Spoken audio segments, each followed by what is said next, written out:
Di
setting awal bikin ribet, setup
Selamat siang Bapak Ibu rekan-rekan semuanya.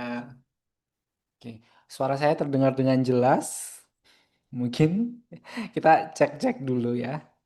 Oh, sudah jelas ya. Alhamdulillah. Selamat siang Bapak Ibu rekan-rekan semuanya. Senang sekali hari ini saya Uki, Corporate Communication dari Jaun Hosting bisa menemani dan membersamai Bapak Ibu kemungkinan sampai 2 jam ke depan ya. Insya Allah kita akan berdiskusi dan sharing knowledge gitu ya di agenda Tech Corner Pro yang hari ini luar biasanya mengajak dua rekanan kami yaitu Abajo dan juga Pandu Cipta Solusi. Nah, mungkin sambil kita menunggu begitu ya rekan-rekan yang belum join gitu ya, mungkin ada yang belum notice sebagai macamnya. Saya mau cek ombak dulu gitu ya. Bahasanya cek ombak. Kira-kira di sini Bapak Ibu rekan-rekan siapa yang sudah pernah mengikuti Tech Corner sebelumnya, Tech Corner Pro deh sebelumnya. Mungkin boleh dibantu jawab pakai huruf nol atau satu gitu ya. Kalau yang belum bisa pakai angka nol, yang sudah pernah mengikuti pakai angka satu untuk yang pernah ikut Tech Corner. Sambil saya reminder ini yang ada di grup biar segera join gitu ya di acara kita hari ini.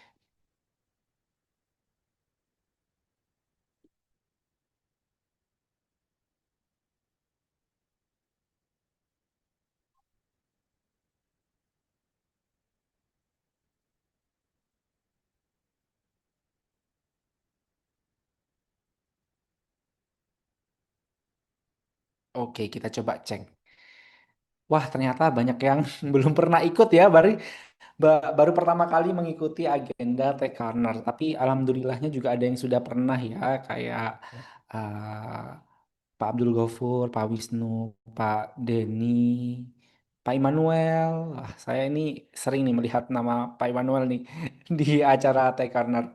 Oke, baik Bapak Ibu, rekan-rekan, mungkin karena banyak yang belum pernah mengetahui gitu ya, apa sih Tech Corner. Jadi Tech Corner ini adalah sebuah inisiatif yang diinisiasi oleh Jagoan Hosting begitu ya. Kenapa? Karena memang kami percaya untuk menciptakan atau mendukung teknologi untuk bisa bertumbuh lebih pesat itu dimulai dari talenta digitalnya gitu ya. Talenta digital ini siapa maksudnya? Maksudnya adalah pengguna, developer ataupun juga orang-orang yang akan memanfaatkan teknologi. Jadi kalau misalkan eh, sharing knowledge ataupun juga edukasi seputar teknologi ini semakin masif, maka juga akan semakin mempercepat pertumbuhan teknologi digital tersebut. Nah, makanya di Jagon Hosting kami menghadirkan ada eh, apa ya, tiga kegiatan di Tech Corner gitu ya. Ada Tech Corner reguler yang notabene isinya adalah developer-developer, IT student gitu ya, yang setiap Sabtu malam Minggu kita menemani para pemuda-pemuda IT yang jomblo gitu ya. Biar nggak kemana-mana gitu ya, kita menemani mereka untuk bisa belajar seputar teknologi terbaru yang mereka juga nantinya akan bisa mengembangkan hal tersebut begitu. Nah, selanjutnya juga ada Tech Corner Pro yang saat ini diikuti oleh Bapak Ibu dan juga rekan-rekan sekalian, di mana di sini banyaknya yang ikut adalah IT profesional, mungkin banyak juga yang sebagai IT manager, CTO, mungkin juga ada juga yang technopreneur begitu ya yang mengikuti kegiatan ini yang tujuannya lebih banyak membahas seputar gimana sih kesiapan perusahaan, bagaimana juga mengambil keputusan dan lain-lainnya untuk pengemasan teknologi begitu ya di perusahaannya begitu. Dan juga ada Tech Corner Connect gitu ya, di mana Tech Corner Connect ini kita adakan secara offline gitu ya, roadshow, dan harapannya mungkin nanti boleh juga saat ini kalau misalkan Bapak Ibu rekan-rekan ada yang dari kota mana misalkan nih, ada yang Malang, Surabaya, Sidoarjo, Solo, Jogja yang mau diadakan Tech Corner Connect di daerahnya, boleh di request di kolom chat ya.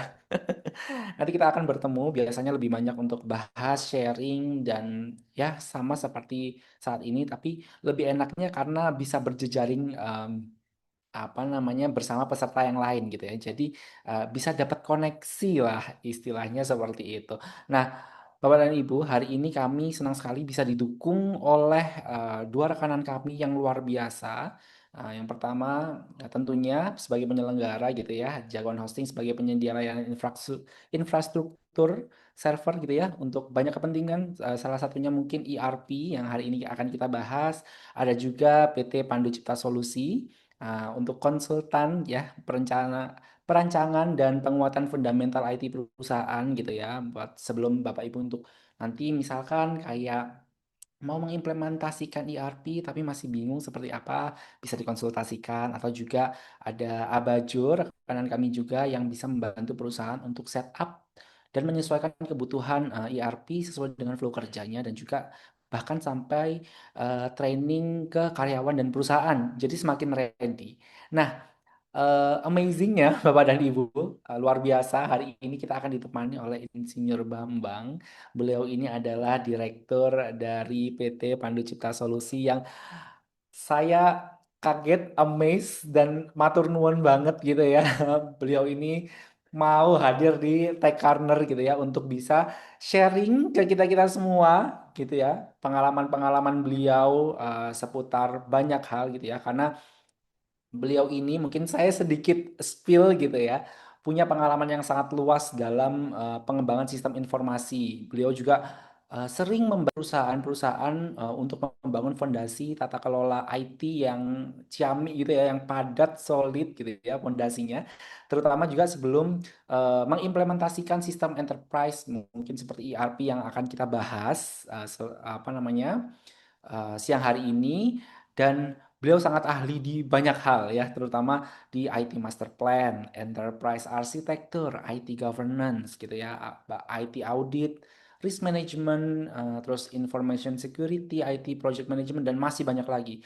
Dan yang bikin saya makin amazed gitu ya, karena beliau ini juga sangat aktif sebagai trainer, praktisi akademik juga, mungkin lebih mudahnya kita eh, sebut sebagai dosen kali ya.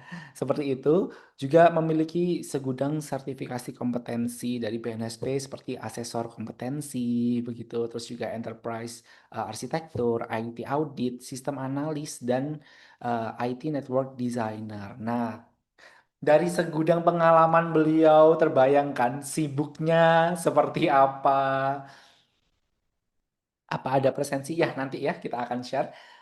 Beliau terbayangkan ya sibuknya rekan-rekan akan seperti apa begitu ya. Tapi hari ini beliau menyempatkan untuk bisa datang gitu ya secara online membersamai kita semua untuk ya sharing knowledge langsung ke kita. Siapa tahu nanti bisa bermanfaat untuk kita-kita semua, dan luar biasa sekali gitu ya.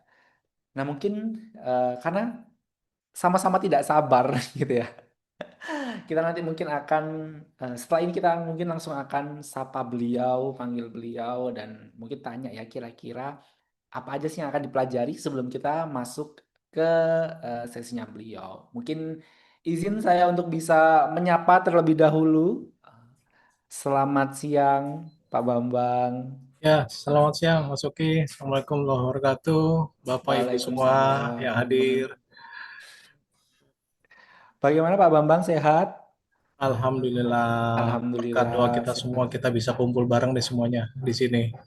Ya, Ya, nah ini sebelumnya juga matur nuwun Pak Bambang, terima kasih banyak sudah berkenan hadir, menyempatkan di sela-sela kegiatannya yang padat untuk bisa sharing gitu ya. Saya sambil ini ya senang dan amazed gitu ya. Nah mungkin Pak Bambang, boleh nggak ya kita sebelum masuk lebih dalam ke apa namanya sesi materi yang mungkin akan dipresentasikan oleh Pak Bambang setelah ini, boleh di bridging atau di spill dulu nggak ya, apa saja sih yang akan kita obrolkan atau kita pelajari gitu ya setelah ini melalui sesi keynote dari Pak Bambang. ya, eh, saya bisa sambil share screen Mas Uki atau gimana? Belum? Oh, boleh. Atau mungkin langsung saja kali ya. Kita langsung masuk ke sesi Pak Bambang kali ya. Ya, nggak apa-apa sambil nanti diskusinya apa yang disampaikan Mas Uki nanti itu mungkin ada di sini semua kali ya nanti ya. Oh iya, siap. Ini juga semuanya juga nggak sabar untuk kami juga menghimbau untuk teman-teman boleh menonaktifkan mikrofonnya terlebih dahulu agar mungkin penyampaian dari Pak Bambang bisa berjalan dengan baik, dan juga mungkin untuk rekan-rekan Bapak Ibu yang mau ada pertanyaan bisa ditulis di kolom chat atau nanti ketika sesi Q&A yang tersedia dalam Zoom langsung dan on mic dengan Pak Bambang begitu ya. Mungkin langsung saja Pak Bambang kami persilakan untuk bisa memberikan Ya, share. baik Mas Uki, terima kasih atas waktunya. Bismillahirrahmanirrahim. Assalamualaikum warahmatullahi wabarakatuh. Selamat siang dan salam sejahtera untuk kita semua. Jadi tadi Mas Uki udah ngebuka ya, udah nyampain. eh, Pertanyaannya tadi adalah kurang lebih eh, terkait sama ERP readiness ya. Jadi kalau kita bicara readiness tuh kesiapan ya, kesiapan bagaimana kita implementasi ERP. Nah ini kalau kita bicara ERP itu pengalaman saya terutama ya pribadi, baik sebagai PM ataupun sebagai dulu masih zamannya technical, itu project kalau ditanya banyak yang berhasil apa enggak, banyak juga yang berhasil, banyak juga yang enggak. Ya kadang mereka kita melakukan implementasi itu banyak nggak persiapan gitu. Ternyata pas setelah kita kita kaji lebih dalam, ternyata oh ada loh kaidah-kaidah yang harus disiapkan. Ini ya kalau saya bicara pengalaman di IT ya, alhamdulillah saya masih dalam hal implementasi IT dari sejak kuliah sampai sekarang ya masih istiqomah di bidang IT gitu ya, masih sesuai. Jadi banyak tuh yang namanya project-project ya, yang bisa selesai dengan baik kalau kita bicara dengan baik sesuai dengan anggaran, dengan waktu, tapi ada juga yang nggak selesai. Nah, mungkin saya di sini bukan ngajarin kali ya, lebih bagi pengalaman. Karena kemarin saya tanya teman-teman apa panitia yang hadir siapa gitu, yang hadir business owner, ada juga nanti yang hadir bahkan juga di apa namanya di lapangannya langsung yang ada customer-nya atau user. Anotnya belum bisa dipakai ya. Saya lihat anot belum ada ya. Anot yang buat coret-coretan saya lihat Oh iya, mungkin bisa dibantu tim operator ya. ya Iya. nanti sambil diaktifin. Jadi kurang lebih 2 jam ke depan ya, saya akan berbagi sharing yang mudah-mudahan nanti materi kurang lebih sih 20 slide ya. 20 slide itu nanti kita lebih banyak nanti diskusi ya, mungkin ada hal yang mungkin disampaikan. Nah, ini yang tadi apa aja sih agenda-agendanya gitu ya. Jadi kalau bicara ini anotnya belum bisa ya masukin. Nanti sambil minta tolong panitia ya. Saya biasa kalau presentasi pakai apa?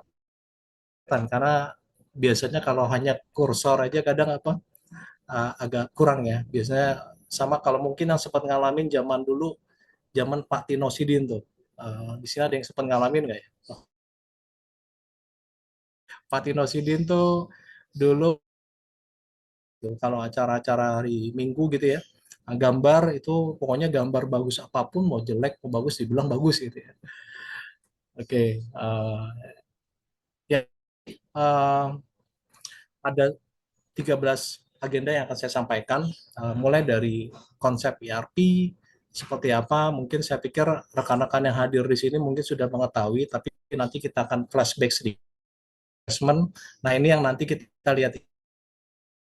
Ini yang saya ambil berdasarkan pengalaman, termasuk juga berdasarkan paper jurnal gitu ya, yang saya ambil dari referensi-referensi manfaat ERP, sampai nanti saya akan bicara topik utama kita di sini nih, ERP readiness. Bagaimana kita menyiapkan sebelum kita implementasi ERP gitu ya, Enterprise Resources Planning. Ya, saya akan kurang lebih. Oke, nah ini kalau kita bicara ERP, ini adalah kalau dilihat definisinya sesuai singkatan Enterprise Resources Planning. Jadi kalau bisa masuki anotnya.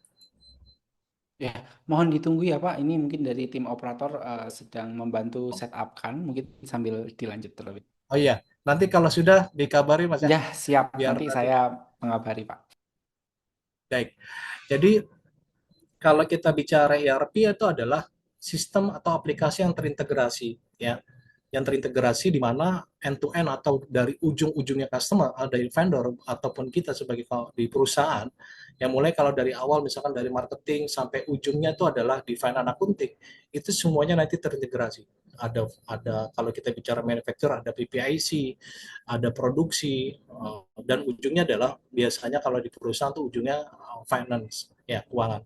Nah, ini yang nanti kita bicara menghubungkan semua tuh ya. Beda kalau kita bicara mungkin bukan ERP yang sifatnya silo atau per modular ya. Contoh ada aplikasi yang hanya bicara marketing aja sendiri.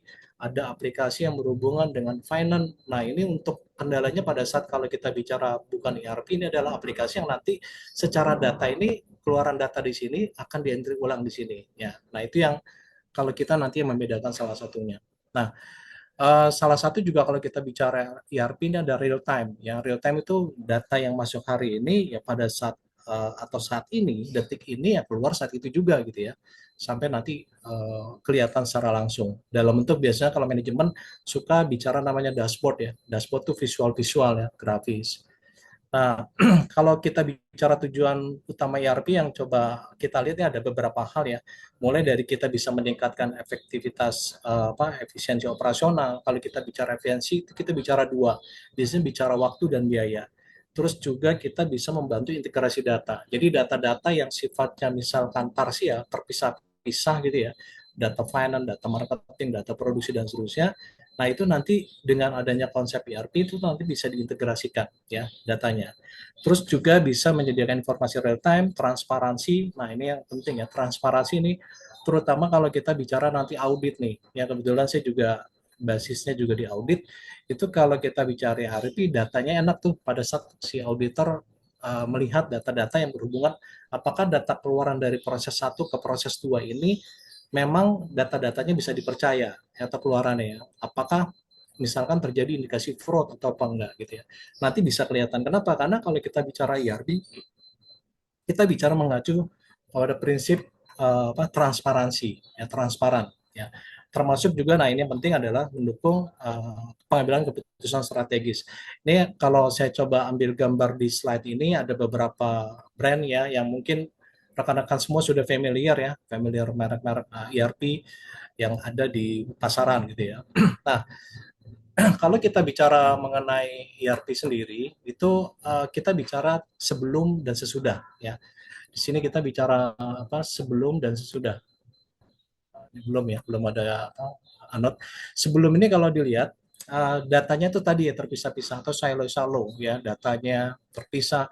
Nah, ini yang paling juga banyak sering terjadi nih, duplikasi data atau redundant, datanya redundant ya.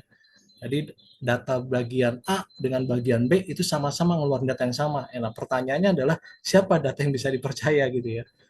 Terus tidak real time, ini juga banyak sering terjadi ya. Jadi data transaksi hari ini belum tentu pada saat manajemen butuh hari ini atau saat ini nggak bisa dikeluarin tuh. Ya, biasanya yang paling terjadi tuh kalau keuangan ya, aspek laporan keuangan ya. Kadang biasanya nunggu setelah berapa hari gitu ya disampaikan. Ini sulit kontrol ya. Sulit kontrol ini juga yaitu tadi karena bicara semuanya pelaksananya otorisasinya tidak ada gitu ya, penggunaan akses, ya, pengontrolan terkait data tadi susah.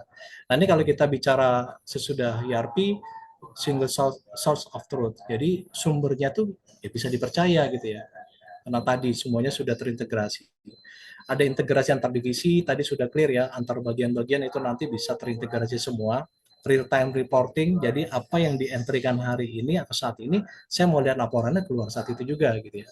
Termasuk juga kita bicara decision support berbasis data. Jadi kalau pada saat kita memutuskan secara pengambilan keputusan dari sisi baik di level kalau kita bicara manajemen ada 3 ya, level low, middle, top, itu kita bisa ngambil keputusan udah pakai data gitu. Jadi kalau ditanya di datanya dari mana? Oh kita data dari sini gitu. Jadi speak by datanya tuh enak tuh. Kalau kita bicara spirit speak by data. Tidak lagi pakai asumsi, tidak lagi pakai analogi dan seterusnya. Karena saya pernah dulu dampingin salah satu, saya nggak usah sebut objek ya, objeknya itu pada saat hearing dengan salah satu anggota dewan gitu ya, itu pada saat diminta datanya itu mereka harus bawa kertas setebal gini gitu ya. Setebal ini saya kadang geleng-geleng ini gimana ceritanya nih. Sedangkan pada saat hearing itu diputusin hari itu juga gitu ya. Nah itu nggak bisa diputuskan, nggak bisa diputuskan. Ya sehingga pada saat diskusi itu terjadi hal-hal yang tidak memuaskan dari sisi audiensnya gitu ya, si pendengar. Nah akhirnya organisasi berbenah gitu ya. Sekarang udah enak tuh mereka pada saat mau hearing dan seterusnya itu langsung ya udah pakai tinggal aplikasi aja dimunculin di layar gitu ya, di dashboardnya itu kelihatan. Itu yang salah satunya kalau kita bicara ERP. Oke, nah ini kenapa ERP banyak gagal ya. Banyak orang berasumsi atau organisasi terutama business owner ya atau di level manajemen kalau kita bicara top manajemen ya. Udah pokoknya solusinya pakai ERP ya. Pakai sebutin brand A, brand B, brand C gitu ya. Pokoknya kalau sudah beli ERP masalahnya selesai gitu. Padahal faktanya nggak gitu gitu. Ya, ini fakta berdasarkan itu tadi ya. Berdasarkan kalau saya baca paper termasuk juga kalau pengalaman saya gitu ya kalau kita bicara implementasi itu banyak aspek yang harus diperhatikan ya. Akhirnya fakta-fakta yang tadi seperti contoh proses bisnisnya nggak clear gitu ya. Nggak clear tuh artinya gini, SOP-nya belum belum lengkap atau proses bisnisnya kalau kita bicara level 0, level 1 dan seterusnya sampai turunannya itu tidak lengkap. Dan kalau pada saat ditanya proses itu kadang berubah-ubah. Itu juga menjadi bottleneck ya, kendala pada saat kita implementasi. Termasuk SDM. SDM sendiri ya itu tadi karena nanti orang sudah nyaman gitu ya, orang sudah nyaman dengan sistem yang lama, terus pada saat ada pergantian sistem terjadi resistensi ya, terjadi resistensi penolakan ya. Yang berikutnya juga kesiapan organisasi itu tadi, terutama kesiapan organisasi dari sisi karena terbiasa organisasi sudah menggunakan sistem yang lama gitu ya, terus sudah nyaman pada saat ada tuntutan semuanya harus cepat, apalagi zaman sekarang bisnis bisa diperhatikan semuanya harus cepat gitu ya, apalagi tingkat persaingan. Jadi saya suka setuju dengan zaman sekarang tuh kita hidup di zaman era disruption. Disruption tuh zaman gangguan ya, gangguan dari segala aspek ya. Kalau kita bicara orang IT, terutama ini terganggu dari sisi salah satunya adalah penerapan AI. Itu memang tidak bisa dihindari, tapi ya itu tadi, itu yang juga menjadi disruption gangguan. Terus juga kita bicara sekarang lagi rame bicara ya perang Amerika Israel dan Iran dan seterusnya. Itu menjadi permasalahan yang bisa menjadi terjadi gangguan. Nah, kembali ke topiknya adalah kita bicara organisasi. Nah, organisasi sendiri ini harus siap. Oke, berikutnya ini notnya belum siap ya Mas. Notnya belum ya. Oke, kalau kita bicara ERP mungkin kita sepakat ya rekan-rekan semua di sini enterprise resources planning ya. Ini kalau kita bicara efisiensi ini bisa mengakibatkan efisiensi. Kalau kita bicara bicara efektif dan efisien. Efisien itu ada dampak dari kita melakukan sesuatu kegiatan efektif. Ya, ini kalau kita berdasarkan referensi jurnal paper, kalau saya coba pelajari itu rata-rata bisa melakukan efisiensi sampai 30 sampai 50 ya. Terus juga ini yang pasti bisa menghindari atau mengurangi tingkat redundansi data, duplikasi ya. Ini otomatis nanti akan berdampak kepada terjadinya penghematan waktu dan biasanya ada biayanya juga gitu. Kalau kita bicara efisien itu bicara dua tadi, efektif dan efisien. Termasuk juga produktivitas naik. Nah, produktivitas ini lebih banyak kita bicara uh, kita bicara orang, misalkan satu orang yang selama ini kita banyak waktu tunggunya, tapi dengan ERP datanya nanti sudah bisa diolah, orang ini atau karyawan ini bisa diberdayakan untuk pekerjaan-pekerjaan yang lain gitu ya. Dan bahkan di beberapa bagian akhirnya di beberapa organisasi dengan adanya ERP akhirnya expand, perusahaannya berkembang, tapi orang-orangnya yang ini bisa dioptimalkan ke tempat yang lain gitu ya, prosesnya gitu ya. Itu kalau kita bicara dari perspektif bisnis. Ada juga transparansi data tadi yang sudah disampaikan, single source of truth ya. Jadi datanya pasti nanti bisa dipercaya informasinya. Nah, sifatnya data terpusat, konsisten, bisa mengurangi konflik. Nah, ini yang sering terjadi, terutama kalau konflik kita bicara data. Ini datanya dari mana, hitungannya dari mana, itu yang tadi disampaikan ya. Sehingga terjadi pada saat kalau kita bicara ngomongin angka atau data, itu bisa jadi perdebatan. Ya. Tapi kalau dengan adanya ERP, nanti harapannya adalah ini bisa mengurangi konflik. Ya, tadi auditnya mudah. Kenapa? Contoh saya sebagai auditor, saya tidak akan banyak menanyakan, saya tinggal siapkan aja untuk server yang khususnya untuk di data audit disiapkan, saya tinggal mencari ya runut proses data tadi perhitungannya, formulasinya. Terus akuntabilitas meningkat ya, akuntabilitas meningkat. Nah, berikutnya kalau kita bicara secara keputusan, ya, ini keputusannya bisa saat itu juga gitu ya. Saat ini di input, saat itu juga nanti kalau bicara report saya mau lihat itu bisa langsung ya. Ini berikutnya kalau kita bicara apa namanya integrasi. Nah, integrasi bisnis tadi ya. Kalau kita bicara integrasi itu bicara mengenai bagian-bagian yang ada di suatu organisasi. Contoh ada inventory, ada finance ya. Ini bisa saling terhubung semua ya dari bisnis end to end dari ujung ke ujung. Jadi dari awal kalau kita bicara bisnis dua, awalnya adalah marketing ya, marketing pemasaran, yang ujungnya pasti finance accounting. Di tengah-tengahnya nanti sebenarnya tergantung bisnisnya nih Kalau manufacture ada proses produksinya, tapi kalau ada trading ya dengan model tradingnya gitu ya. Tapi awalannya prosesnya kurang lebih sama. Ya, awalnya pasti dapat order dari marketing, ujungnya pasti dari ujungnya di laporan keuangan. Nah, berikutnya kita bicara manfaat ERP, 4 pilar. Dulu kalau kita memahami, kalau kita bicara IT pasti ada 3. Apa? People, process, teknologi gitu ya. Berarti kalau pada saat kita mau implementasi IT atau implementasi sistem, 3 hal yang harus diperhatikan. Pertama, people-nya. Orangnya nih udah siap belum gitu ya. Orangnya udah siap belum menerima teknologi yang akan kita terapkan. Gitu. Yang kedua, proses. Proses ini kita bicara nanti proses bisnisnya udah siap belum menyesuaikan dengan teknologi yang kita mau adopt ya, kita mau terapkan. Yang ketiga, teknologi, people, proses, teknologi. Teknologinya ini sudah mendukung belum? Contoh kalau kita bicara perangkatnya masih perangkat yang lama-lama, kita mau implementasi sistem yang butuh resource-nya tinggi gitu ya, memori server yang lama-lama ya harus di-upgrade. Jaringannya masih zaman misalkan masih kabel coax ya, mungkin rekan-rekan masih ngalamin coax itu kabel ada coax, ada UTP, nanti ada FO gitu ya. Oh, coax nih jaringannya masih jaringan lama, itu harus di-upgrade ya. Nah, yang terakhir adalah kalau kita bicara aspek sistem, terutama kita bicara ERP, Enterprise Resource Planning, organisasinya ini sudah siap belum menggunakan ERP? Organisasi ini apa? Kita bicara organisasi perusahaan sendiri, termasuk juga nanti organisasi project team yang akan mendukung di project ini, gitu ya. Oke, organisasi itu siapa? Mulai kalau kita bicara organisasi segitiga piramida sih yang level top, middle, dan low. Top itu direksi atau chief, middle itu adalah GM manager, low itu level mulai dari staff sampai supervisor, itu udah siap belum mengimplementasikan ya.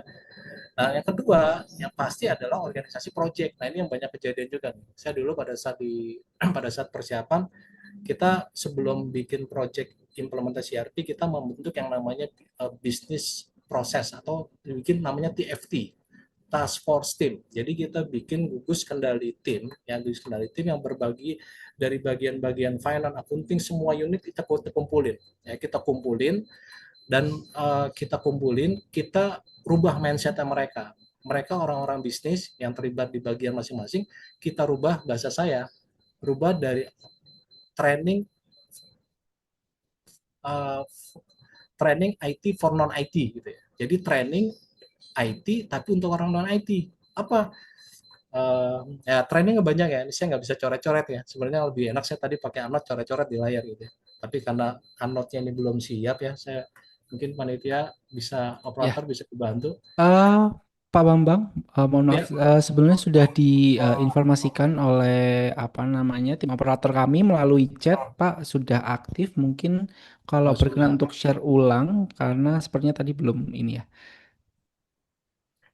Atau nggak apa-apa deh saya pakai ini aja deh. Nih, pakai apa namanya? Ah, ini aja nih. Pakai bawaan PPT aja deh. Oh iya, siap. Oke, karena kebetulan notebook saya touchscreen, jadi saya bisa langsung coret-coret. Nah, kalau kita bicara lebih segitiga gitu ya, segitiga ini apa level top, middle, dan low, ya. Ini kita bicara tadi kita bicara organisasi. Nah, organisasi ya, tadi kita bicara organisasi, ini bicara di level tadi ya, low, middle, top, level direksi atau chief sekarang ada middle, GM dan seterusnya. Nah, yang pasti satu lagi kita di level merasa kita project. Nah, dulu pengalaman saya sharing ya, karena saya ngeri resiko terutama di bisnis proses sebelum siap. Teknologi IT mungkin udah siap. People ini mungkin bisa kita trainingin gitu. Tapi yang saya agak ngeri di sini waktu itu. Akhirnya kita membentuk suatu tim namanya task force team. Kita membentuk satu jadi orang-orang non IT, kita trainingin tuh. Kita kumpulin dalam satu ruangan bisa 2-3 bulan, kita bikin yang namanya bisnis proses ya. Jadi bisnis prosesnya kita bedah tuh. Yang sekarang ini kita bicara dua nanti, as is sama to be-nya seperti apa gitu. As is to be. Dan pada saat kita bicara kriteria, terutama tim yang nanti terlibat, itu biasanya mohon maaf ya, dulu pernah ada orang, udah deh kasih siapa yang nggak sibuk ya, yang nggak sibuk masuk ke sini ya.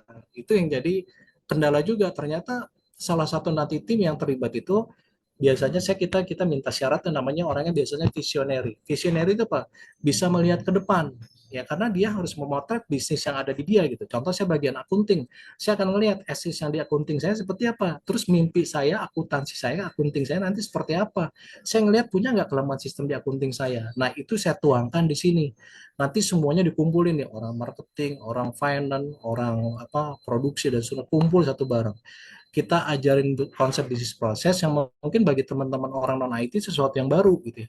Terus kita ajarin modeling penggambaran ya, nanti kita biasanya tools-toolsnya ada BPMN ya, pakai Bizagi atau apa, kita gambarin tuh role model level 0, level 1 sampai bahkan dulu kita ajarin UI UX. Jadi UI UX mereka yang ngedesain sendiri tuh, nanti tampilan desain formnya seperti apa, reportnya seperti apa gitu. Mereka yang mendesain sendiri sehingga nanti pada saat ini udah siap, organisasi timnya, OPM-nya udah siap, nanti yang jadi PM, yang jadi lead engineer siapa dan seterusnya, itu salah satu yang kita persiapkan untuk supaya itu tadi proyeknya meminimalisir risiko kegagalan ya. Oke, ini yang biasanya kalau kita bicara IT tiga ini ya, kita bicara people, proses, teknologi. Tapi dalam implementasi sistem yang kita bicara besar, kita libatkan juga organisasinya. Ya, berikutnya, nah ini yang saya mulai bahas satu-satu ya. Kalau tadi kan jadi ada 4 ya, ada apa bisnis proses, people, proses, teknologi, yang keempat adalah organisasi. Nah, saya bahas dari bisnis proses. Nah, bisnis proses tadi ya merupakan titik titik awal dari kesiapan sebuah organisasi untuk bisa diintegrasikan. Nah, ini kita lihat nih, bisnis prosesnya udah jelas belum? Gampangnya bisnis proses itu SOP-nya. Tapi SOP pun pengalaman saya sebagai baik di bidang konsultan ataupun dulu pengalaman saya di end user, itu kadang SOP dari tahun misalkan tahun 2000 sampai sekarang misalkan 2026, SPO-nya kebanyakan nggak dirubah tuh. Ya. Nah, ini harus dipastikan nih bisnis proses sudah clear. Ya. Bahkan beberapa case, banyak kejadian, beberapa organisasi dia menggunakan yang namanya konsepnya nanti namanya BPR, Business Process Reengineering. Jadi kalau ada, tadi kan ada kita bicara dua ya, ada SI sama 2B. Nah SI itu sekarang begini, efisien nggak kita lihat, efektif nggak, terjadi banyak pemborosan nggak, terjadi hal-hal yang negatif nggak, dan seterusnya. Kita list semua tuh, list problem. Nah dari list problem ini kita cek, kita mau kemana nih, kan 2B-nya udah clear, oh saya pengennya begini, pengen begitu.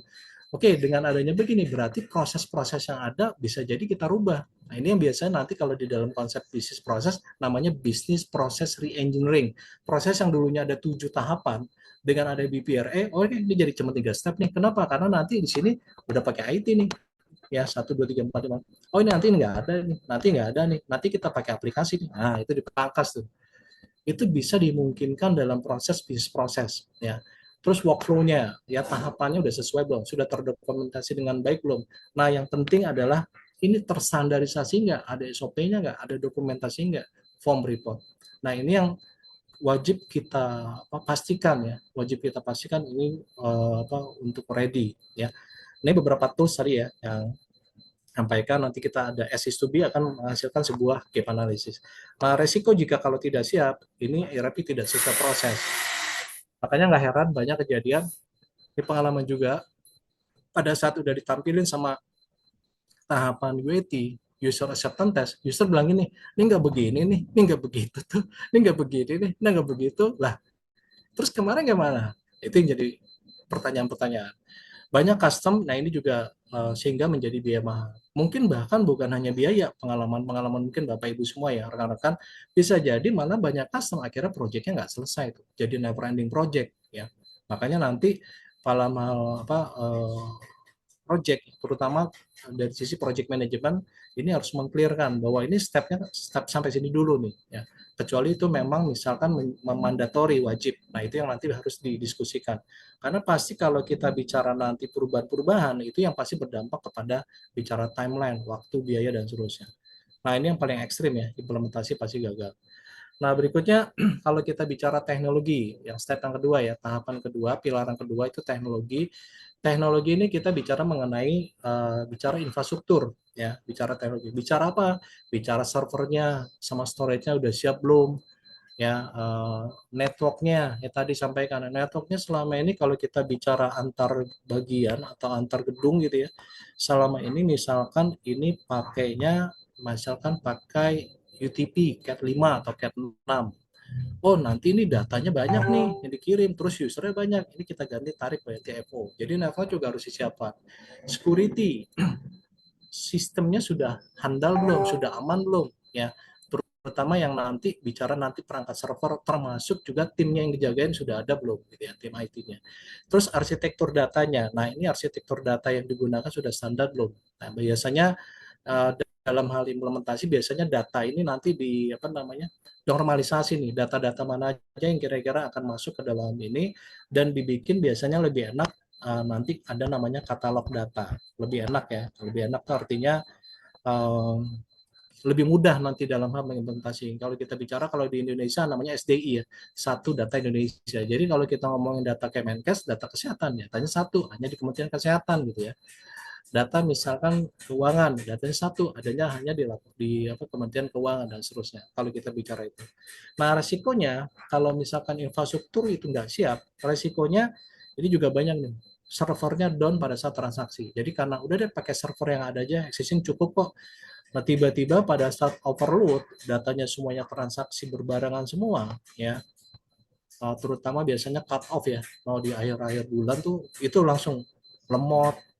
Bahkan ada juga yang jaringan, kita pernah ngalamin juga, pernah ada case, ada klien kita tuh bilang, ini jaringannya pada saat mau akhir bulan, mau cut off, itu koneksinya lambat, komplain gitu.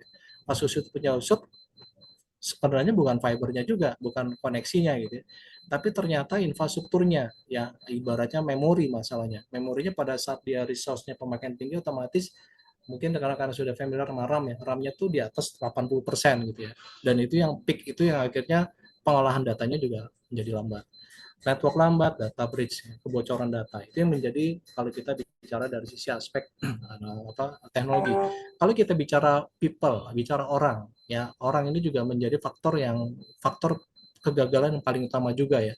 Terutama kita bicara skill user, kemampuan user untuk beradaptasi tadi gitu ya.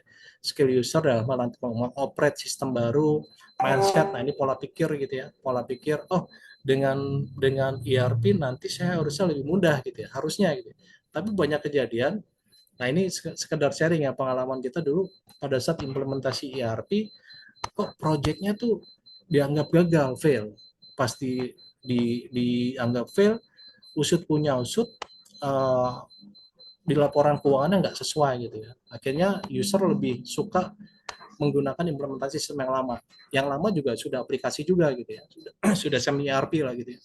Usut punya usut ternyata dirunut nih data dari keuangan, runut keuangan, mundur kemana ya, sampai usut punya usut ternyata apa? Ini sepele, resistensi. Nah ini nih, resistensi. Nah ini nih, user menolak sistem. User menolak sistem, dia inputnya tuh digagal-gagalin gitu, pokoknya datanya dianggap salah. Kita sampai dulu ngecek nih bener nggak nih begini, sampai bahasanya kita babysit itu kita tongkrongin yang orang entry, sampai sebelum di enter gitu ya, sebelum di submit, kita pasien data kertas itu sama nggak gitu. Oke, kita samakan gitu ya, karena terindikasi ada di beberapa titik, yang titik itu yang kita duduk bareng gitu ya, kita lihat. Jadi sebelum user submit apa namanya, kita samain kertasnya, oke, udah sesuai, oke, submit, nah gitu. Itu babysit terus minggu. Nah usut punya usut ternyata pas selesai di transaksi di sana di babysit tadi ya, ditungguin itu aman. Nah, kita panggil lah coba usut punya usut, ternyata resistensi, user nolak. Kenapa? Wah Pak, dengan ERP ini saya kan dulu waktu tunggu saya itu ya, kalau di manufacture ya, waktu tunggu saya itu saya dihitung lembur gitu ya. Jadi atasannya misalkan lagi keluar kota, bukan keluar kota, dinas luar gitu ya. Dia kan harus approve nih, approve ke sistem ya. Nah, nunggunya dia harus jam 5 pulang. Tapi jam 5 pulang, tapi karena dia belum selesai kerjaan, nunggu atasannya dinas luar, pulang jam 8 ke kantor. Ini 3 jamnya ini tuh dihitung tuh. Ya, walaupun sebenarnya nggak produktif gitu ya. Akhirnya dengan ERP kan nanti dia suruh mobile tuh walaupun dia atasannya di luar pun bisa approve gitu ya. Ternyata usut punya usut tadi resisten, dan usut punya usut ternyata dia punya, mohon maaf ya, ini banyak cicilan nih, ada cicilan ini, cicilan itu gitu ya. Karena dengan lemburnya dia dia dapat itu tuh, dia ada punya cicilan-cicilannya. Tapi dengan adanya sistem baru kan otomatis nggak ada itu lemburan itu bahasanya ya, karena atasannya udah bisa approve. Akhirnya user tuh menolak ya. Itu pernah case juga kejadian gitu. Walaupun kita dalam hati geleng-geleng kepala, oh ada yang kayak gini. Ternyata ya itu tadi, itu fakta gitu. Terus bicara skill, mindset, adaptasi teknologi ya, ini juga sama nanti orang sudah terbiasa gitu ya. Contoh yang paling gampang deh, ya kita pernah sekarang juga masih jalan. User sudah terbiasa, sepelenya UI UX, user interface, user experience. Yang lama tuh begini enakan, yang sekarang jelek. Saya minta yang kayak dulu deh, gitu. Jadi tampilannya diminta disamakan sampai ke situnya gitu. Ya, teknologi kita bicara UI UX ya.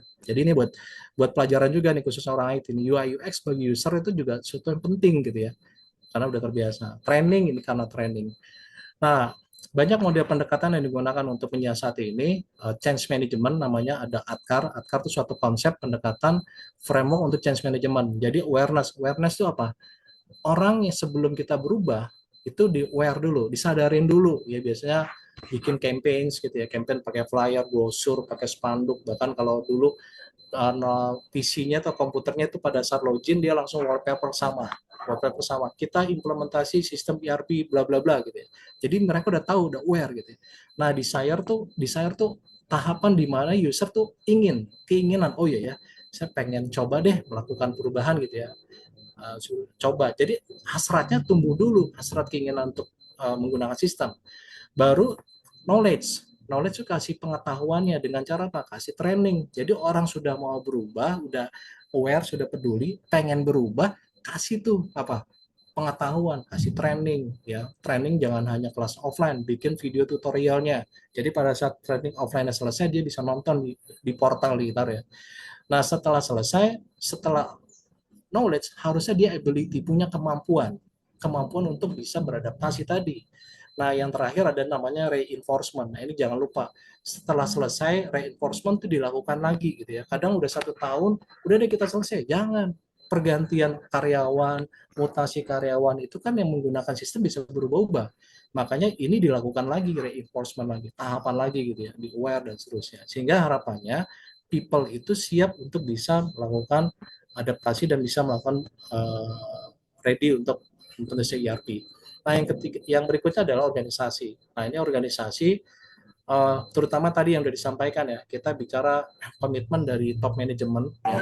Jadi top manajemen bukan hanya oke, kita komitmen gitu ya.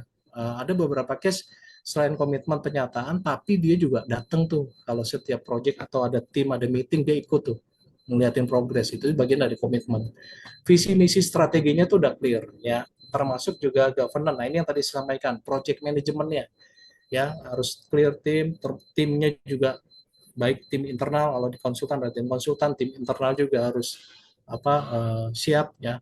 Tata kelola organisasi, budayanya juga itu juga penting, termasuk juga cross functional alignment, penyelarasan. Ini makanya kebanyakan makanya dalam hal bicara ideal ya, mungkin saya bicara ideal walaupun sebenarnya ini juga nggak ini, seperti yang tadi disampaikan, kita ada namanya, kita usulkan tim TFT. TFT syaratnya adalah timnya misalkan lepas dari operasional, semua tim kumpul dalam lepas operasional, kita bicara diskusi, kumpul. Kenapa? Karena semua bagian yang ada di organisasi itu saling menyelaraskan, ya saling diskusi gitu ya. Walaupun pada saat prakteknya ya banyak terjadi penolakan. Oh Pak, kalau Bapak kriterianya kayak gitu susah tuh Pak, karena tim saya perusahaannya karyawannya nggak banyak dan orang pentingnya di situ semua gitu. Kalau Bapak ke sini operasional saya misalkan nggak ada tuh Pak yang jalanin. Oke, ya win-win solution. Kita goalnya kita bilang ini harus siap, yang penting Pak, organisasi terutama bisnis proses. Akhirnya kita win-win solution. Oke, nggak apa-apa disepakati misalkan dalam 1 minggu sekali atau 1 minggu 2 kali. Ya, tapi ditandemin ada asistensi orang-orang misalkan yang secara konsep technical writer dia memahami apa yang dipahami oleh atasannya ya, timnya. Jadi dia yang begini, dia cuma seminggu sekali nge-review apa yang sudah dilakukan oleh ini. Oke, nggak apa-apa, yang pasti itu harus organisasi harus siap gitu ya, karena berkaitan sama ini. Nah, berikutnya resikonya kalau jika tidak siap, ini tadi ya, tidak terarah, adanya konflik internal, itu tadi ya, kadang main salah-salahan gitu ya, pada satu di jalan baru main salah-salahan, oh ini harus ada di sana, harus ada di sini gitu. Nah, ERP tidak jalan tanpa arah gitu ya, project nggak terkontrol, over budget, bahkan juga ini yang paling banyak ya nggak selesai, ada juga yang menjadi lama. Nah, penolakan user dalam menerima ERP, resistensi tadi ya, resistensi. Dan yang juga ada risikonya adalah integrasi tidak berjalan lancar. Nah, kalau bicara ERP life cycle, saya bicara coba mengelompokkan tuh menjadi 4 tahapan ya, mulai dari plan, implement, operate, optimize. Jadi kalau pada saat di plan, kita bicara pertama di perencanaan, analisa kebutuhannya udah clear belum ya, butuh apa, terus nah kalau kayak bicara mengenai spesifik activity ya, ini memastikan nih analisa kebutuhan ya, orang bisnis analis memastikan benar nggak kebutuhannya itu udah clear, terus dicek dengan sistem sekarang seperti apa, terus dipastikan lagi bisnis proses mappingnya sudah clear ya, bisnis proses termasuk juga di dalamnya SOP ya, termasuk juga bisa organisasi tim ya, organisasi tim apakah sudah siap nanti ya. Baru nanti tahap berikutnya adalah ERP selection. Nah, pemilihan ERP ini biasanya kalau dulu pernah saya coba, jadi kita orang IT, saya bicara perspektif IT ya. Saya ngasih form standar ya, ngasih form standar pemilihan vendor dari perspektif kriterianya ya, dari perspektif pengalaman, dari sisi produk, modul, apakah modulnya sudah sesuai dengan bisnis dan seterusnya, itu kita kasih ke user. Jadi yang ngisi itu user, bukan kita. Nanti kita dalam bentuk form aja, mereka apakah ini sesuai vendor. Jadi ada vendor A.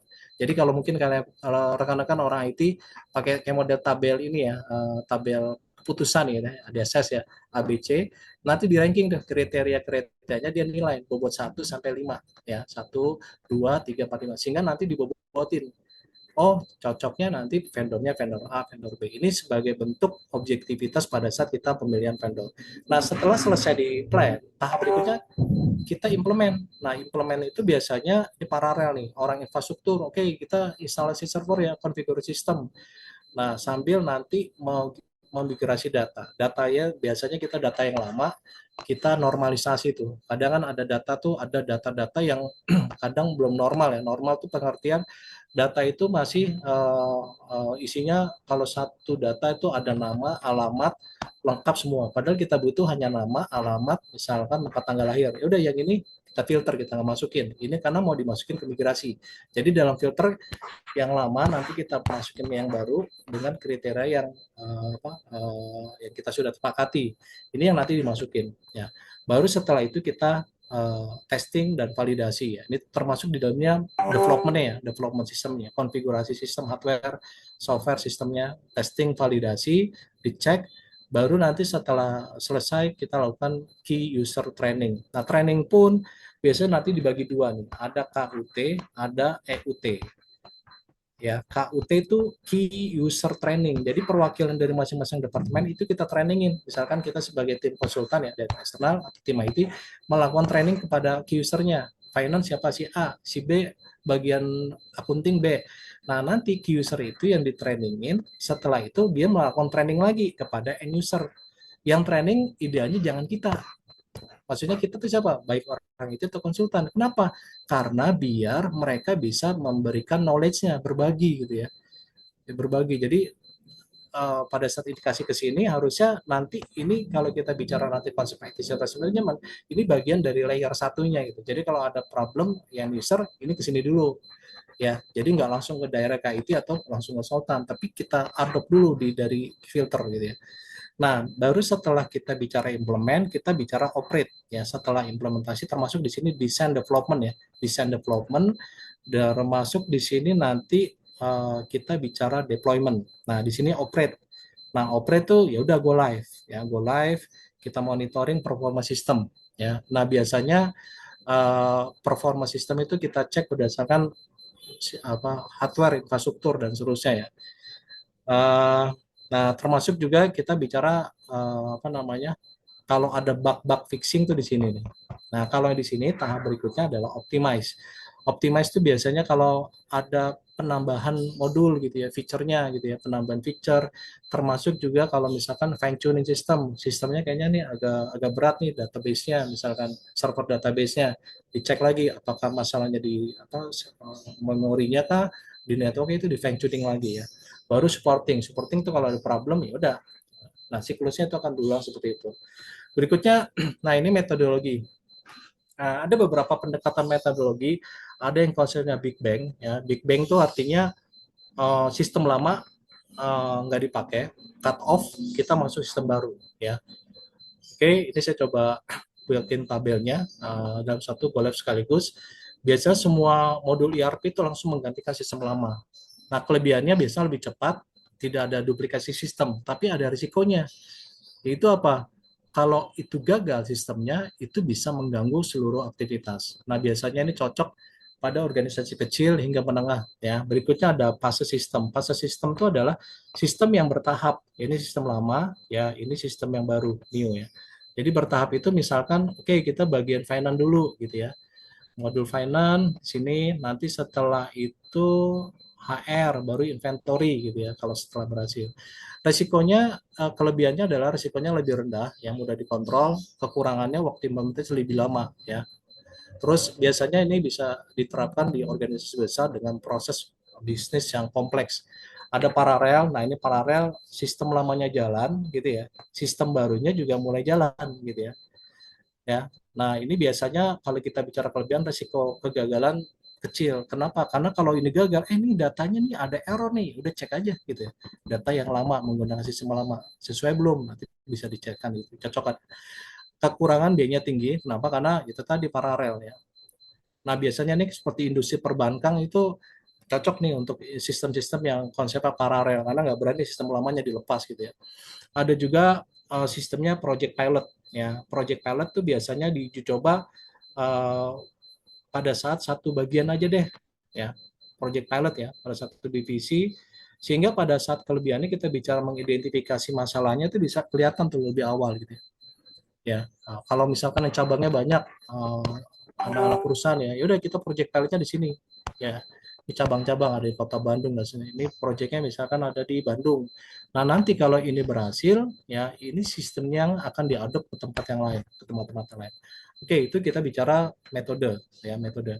Berikutnya, nah critical success factor ya, kalau bicara kunci sukses keberhasilan, faktor kritisnya yang pasti adalah kita harus ada dukungan manajemen, termasuk juga clear requirement ya, kebutuhannya clear ya, jelas ya, termasuk keterlibatan user ya, keterlibatan user dalam melakukan kegiatan ini ya. Datanya juga bagus ya, tadi ya, kita nanti namanya normalisasi karena nanti ada proses migrasi data-data lama yang tidak perlu ya, itu dibuangin dulu sehingga nanti yang masuk ke dalam sistem itu ada data yang sudah clear. Berikutnya project governance, tata kelolanya ya, tata kelola. Kadang saya suka bercanda, tata kelola project management sudah sesuai dijalankan dengan kaidah-kaidah pendekatan PMBOK gitu ya, project management body of knowledge, tapi masih ada aja tuh celah-celah orang resiko tuh masih salah gitu ya, atau masih kurang gitu ya. Itu banyak faktor juga tuh ya, banyak faktor. Oke, nah ini kita bicara apa namanya critical success factor. Pasti ada risikonya. Nah, risikonya kalau perlu kita akan lakukan yang namanya mitigasi risiko. Nah, apa sih mitigasi risiko? Mitigasi risiko itu adalah sebuah langkah strategis untuk mengurangi kemungkinan kegagalan. Jadi kalau namanya risiko itu adalah sesuatu yang tidak bisa kita inginkan, tapi juga bisa terjadi gitu ya. Nah, salah satunya kalau bahasa kami itu kita sebut namanya plan A, kita bikin plan A, plan B, plan C, rencana A, rencana B, rencana C. Ya, kalau rencana A-nya gagal, kita bikin B-nya yang jalan ya. Rencana B-nya gagal, kita rencana C yang jalan gitu ya. Nah, strategi mitigasinya adalah seperti kalau kita tahu bahwa resikonya akan terjadi kegagalan dan implementasi, kita siapin proses bisnisnya ya tadi ya, empat pilar tadi ya, organisasi, people, proses, teknologinya itu kita pastikan dulu itu harus siap. Nah ini yang sesuai dengan topik kita hari ini ya, mengenai bagaimana mempersiapkan untuk sebelum kita implementasi ERP. Hal-hal apa saja sih yang harus disiapkan ya. Oke. Saya nggak akan bacakan satu-satu ya. Tujuannya seperti yang ada di layar, memastikan proses bisnis. Contohnya adalah melakukan proses bisnis S2B, tadi sudah sampaikan, risikonya itu bisa meminimalisir ketidaksesuaian proses dengan sistem ERP. Ya. Sistem sering down atau lambat ini juga bisa kita minimalisir. Terus tadi kita implementasi cabangnya banyak, yaudah kita bikin pakai project pilot atau POC, proof of concept, satu titik aja kita yang di mana yang kita mau terapin. Itu salah satu juga melakukan mitigasi. Training intensif itu juga kayaknya kalau kita implementasi ERP ini usernya harus kasih training nih. Kalaupun kita bikin classroom, ruangan kelas khusus untuk training ya, setiap hari kita buka, setiap bulan dua sesi gitu ya, 2 kali ya seminggu, berarti 2 kali seminggu kita bikin training kelas ya. Terus implementasi bertahap. Oke, kalau kita nggak project pilot bertahap aja ya. Misalkan bagian-bagian ini kita nggak perlu big bang, misalkan tadi ya, bagian finance yang penting karena kaitan dengan COA, finance-nya dulu nih yang kita awali gitu ya. Baru setelah itu HR misalkan. Ya karena ini berkaitan dengan SDM dan seterusnya. Atau lokasi cabang mana dulu tadi yang sudah disampaikan ya. Berikutnya nah ini ERP readiness. Jadi ERP readiness adalah kesiapan organisasi tadi ya sebelum kita implementasi ERP. Ini banyak orang yang mengabaikan gitu ya. Faktor-faktor ini banyak orang yang mengabaikan. Kenapa akhirnya orang tidak melihat ini, mereka implementasi aja gitu ya, jalanin aja tuh projectnya gitu ya. Nah ini saya kebetulan ngambil referensi dari sebuah paper ya, paper dengan alamatnya ini ya. Ini saya ngelihat cukup bagus ya, dan saya lihat kalau saya refleksi terhadap pengalaman saya di lapangan, ini udah bener banget gitu ya.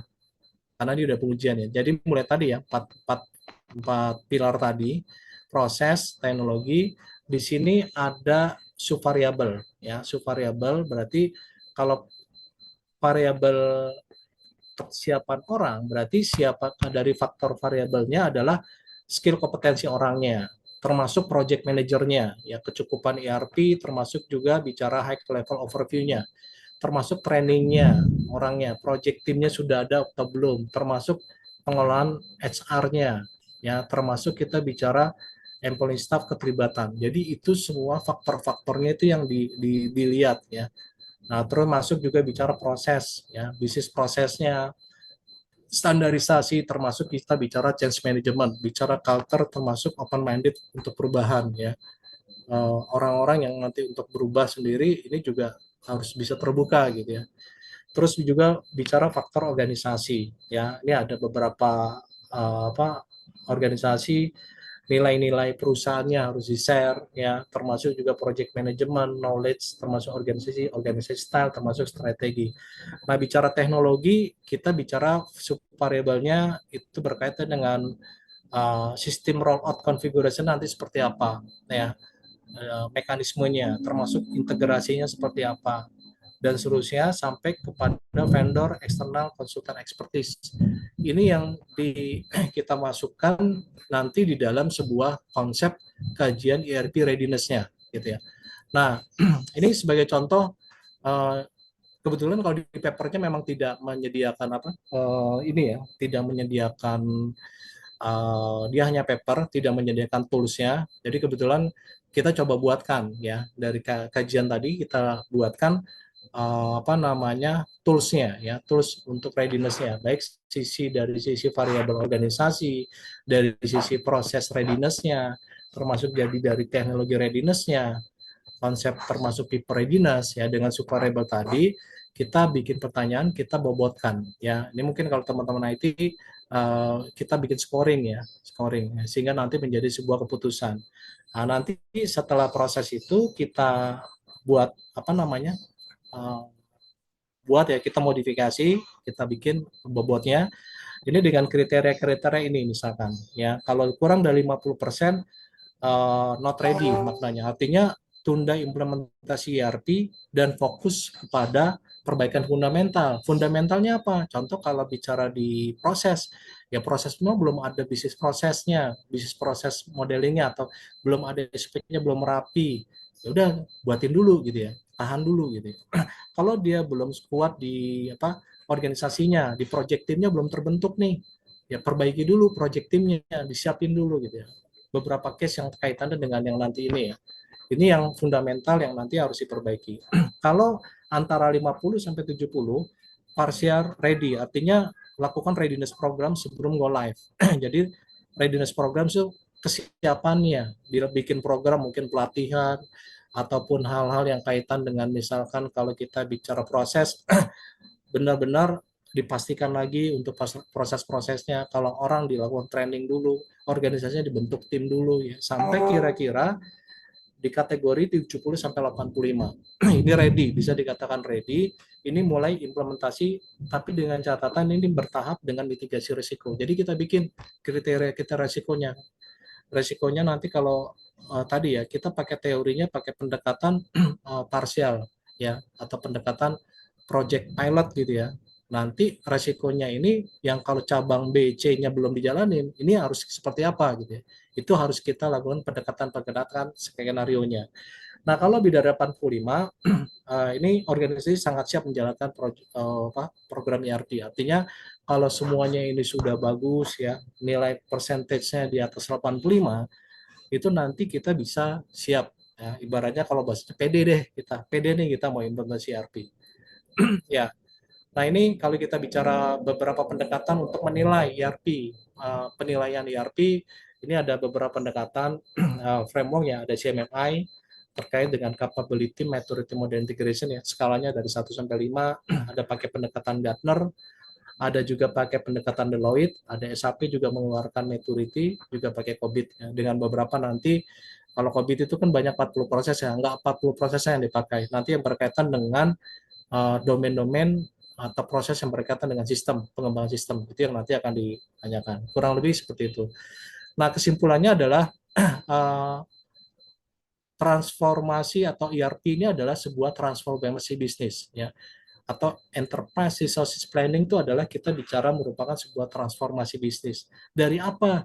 Perubahan dari sistem yang masih catat-catat pakai manual, tulis tangan, masih pakai ada aplikasi spreadsheet dan seterusnya, itu semua sudah dirubah ke dalam bentuk digitalisasi atau semuanya tersimpan dalam sebuah konsep database, ya tersimpan datanya. ERP adalah yang nanti kita bicara transformasi yang mengubah cara kerja, mengubah struktur organisasi, termasuk juga alur prosesnya itu lebih terintegrasi.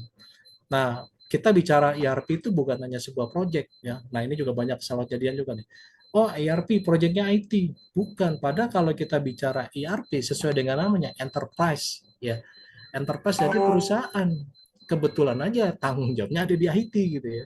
Tanggung jawabnya ada di IT. Nah, saya pernah waktu itu diminta jadi PM. PM-nya orang IT gitu. Saya orang IT, tapi saya sebagai PM, saya nggak mau gitu. Kenapa nggak mau? Karena saya IT hanya mediator, memfasilitator aja, memfasilitasi sistem. Tapi kalau saya sebagai PM karena bertanggung jawab penuh gitu ya, sebaiknya jangan. Akhirnya saya waktu itu minta, oke deh saya sebagai co-PM-nya. Co-PM itu wakil PM-nya. PM-nya siapa? Saya minta waktu itu orang finance accounting ya, manajer finance accounting yang saya minta sebagai PM. Kenapa? Karena dia yang tahu sistem gitu, sistem keseluruhannya gitu kan. Kalau kita kan IT ya hanya yang fasilitasi tadi gitu ya. Dari end to end-nya kita nggak paham gitu. Nah, makanya saya biasa akhirnya menyarankan PM-nya ini adalah orang yang memahami proses dari awal sampai akhir. Dan yang kedua adalah biasanya orang yang benar-benar dia bisa ambil keputusan, istilahnya go no go-nya. Oke apa enggaknya itu salah satunya adalah PM ya, memastikan. Ya kalau kita bicara RACI, tabel RACI responsible accountable council inform, A-nya salah satunya ada di PM yang dia bisa memutuskan ya. Nah, ERP bukan sekedar proyek TI ya, TI yang tadi disampaikan, ini sebuah kesiapan organisasi termasuk SDM, sistem yang tidak terpakai dan implementasi gagal ini juga bisa berakibat kepada kegagalan semuanya ya. Oke, mungkin itu saja dari saya. Terima kasih. Untuk selanjutnya saya coba serahkan ke Mas Uki selaku moderator. Terima kasih. Yes, terima kasih Pak Bambang, keren banget, insight-nya banyak banget. Tadi banyak yang ini Pak Bambang yang minta apa materinya juga di-share. Ini nanti bolehkah Pak Bambang nanti di-share juga Ya, materinya? Ya, begitu ya teman-teman. Jadi jangan ragu nanti kalau misalkan rekan-rekan mungkin kan ini masih in general ya, belum yang benar-benar masuk gitu ya, masuk ke deep down mungkin rekan-rekan punya case yang berbeda di bisnisnya rekan-rekan masing-masing, teman-teman juga bisa langsung berdiskusi kali ya Pak Bambang dengan tim Pak Bambang gitu ya ataupun juga dari Abajo gitu ya. Karena itu juga perlu disesuaikan ya. Jadi harusnya eh, bukan ya kita yang menyesuaikan flow-nya ERP tapi ERP yang menyesuaikan flow-nya kita gitu ya Pak Bambang. Nah, sebelum kita langsung lanjut masuk ke Q&A, saya mau ngajak dulu rekan-rekan untuk bisa berfoto sebentar begitu ya. Mungkin 3 sampai 2 slide karena benar ini Pak Bambang, kadang teman-teman kalau diajak berfoto di akhir sesi itu udah pada kabur Pak. Begitu. Jadi izin saya bisa mengajak rekan-rekan semuanya untuk boleh kita apa namanya on cam sebentar, mungkin tidak lama karena biasanya foto cuma 3 ya sekitar 2 atau 3 slide. Nanti kami akan juga share fotonya eh, di grup peserta ya rekan-rekan. Jadi nanti juga boleh sekali kalau misalkan nanti mau sharing kegiatan hari ini di sosial media, mungkin di Instagram, jangan lupa untuk bisa tag Instagramnya @abajo.co.id gitu ya. Bisa juga tag Instagramnya @panduciptasolusi dan @jagoanhosting. Jadi nanti teman-teman boleh gitu ya biar kita sama-sama tahu kalau oh hari ini kita belajar seputar ERP langsung dengan Pak Bambang sebagai pakarnya. Oke, ada lagi yang mau on cam? Sudah ya. Oke, mungkin boleh dibantu untuk foto. Ya, saya bantu hitung ya. Oh, masih ada yang mau masih ada yang on cam nih sebentar sebentar. Nanti kasihan kalau nggak misal apa namanya nggak keikut ke foto nih. Oke. Oke, sudah siap ya. Kita akan foto di 3, 2, 1. Oke, satu kali lagi. Mungkin gayanya bebas ya, sesuai dengan preferensi masing-masing. Kita satu kali lagi fotonya di 3, 2, 1. Oke, siap. Terima kasih rekan-rekan. Nah, cepat kan sesi fotonya kan nggak lama sebetulnya. Nah, sekarang kita akan masuk ke sesi Q&A. Boleh nih, mungkin rekan-rekan ada yang mau bertanya. Tuh, silakan diketik di kolom chat atau mungkin ada yang mau langsung nih pakai fitur raise hand mau bertanya. Mungkin sambil nunggu Mas Uki ya, saya coba jawab tadi ada yang TFT. Mas Jafar Ya, nih. TFT Task Force Team ya, Task Force Team. Jadi kalau task tugas, force pasukan, tim gugus kendali yang tugasnya memang fokus dalam hal mengerjakan tadi ya, project itu. Oke, oke, udah jawab. terus juga Saya ada coba yang bacain satu-satu yang dari itu ya. Oke, nggak ada lagi ya, hanya itu ya. Silakan mungkin Pak. yes. Oke. Boleh mungkin ada yang mau bertanya atau mau langsung on mic mungkin tim boleh kita set up untuk ini ya peserta bisa on mic gitu. Oh, produk jagoan hosting apakah sudah ada yang support untuk Udo? Sudah ada. Mungkin nanti akan dibantu jawab juga oleh tim jagoan hosting yang ada gitu ya.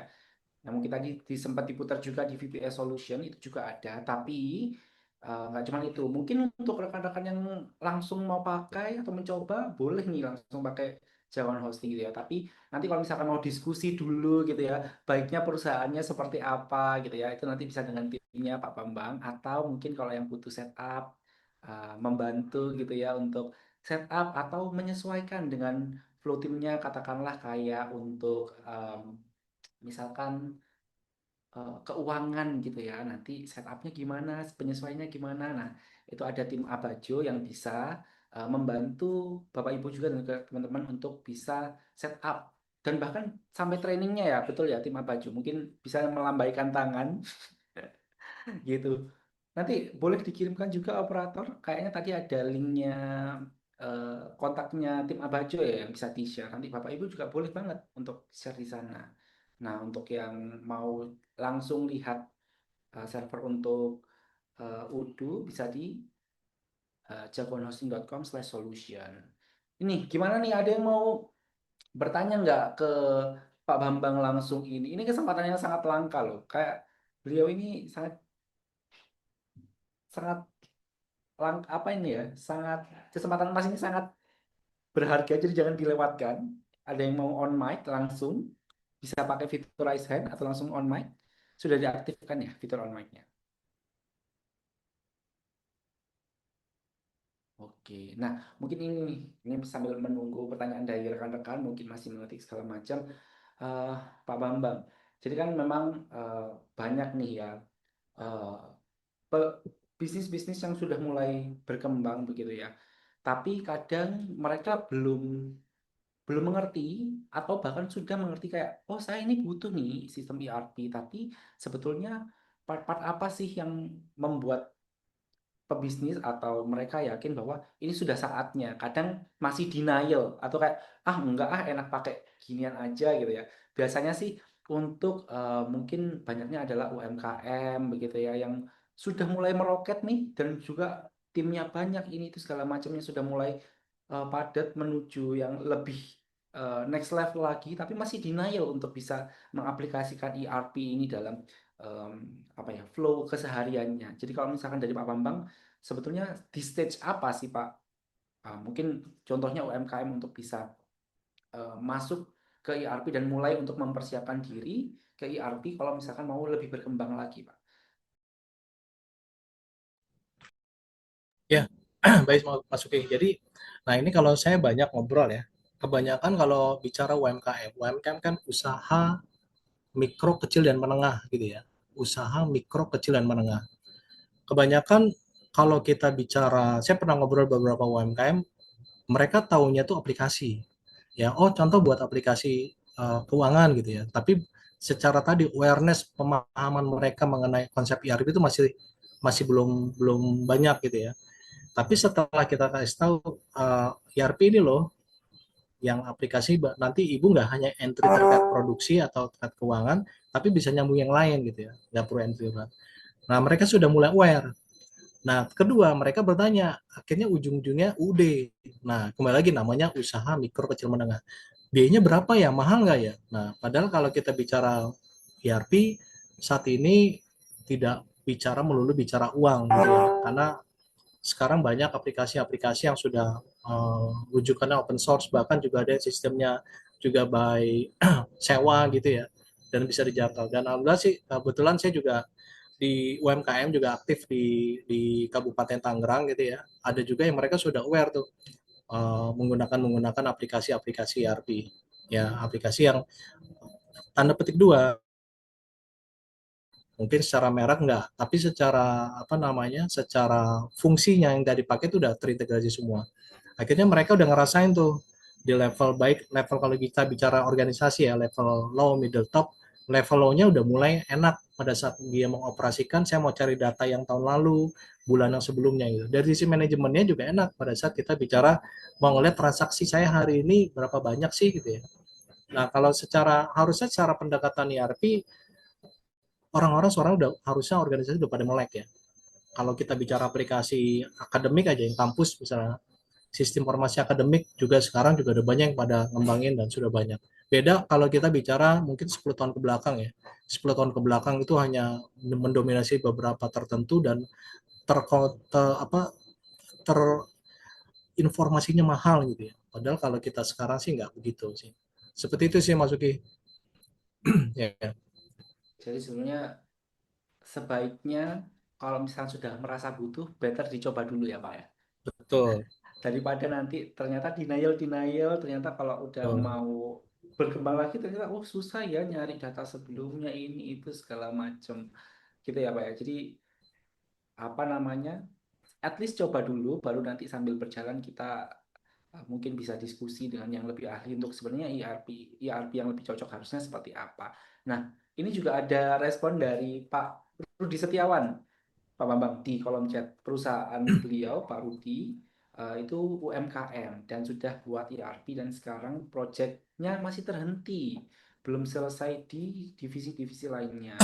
Mau minta solusi gimana caranya melakukan evaluasi ulang agar bisa run lagi. Mungkin kendalanya lebih banyak ke eh, apa namanya untuk divisi lainnya ya. Atau mungkin kalau misalkan Pak Rudi setelah ini mau open mic gitu ya untuk diskusi Ya. langsung dengan Pak Bambang boleh loh.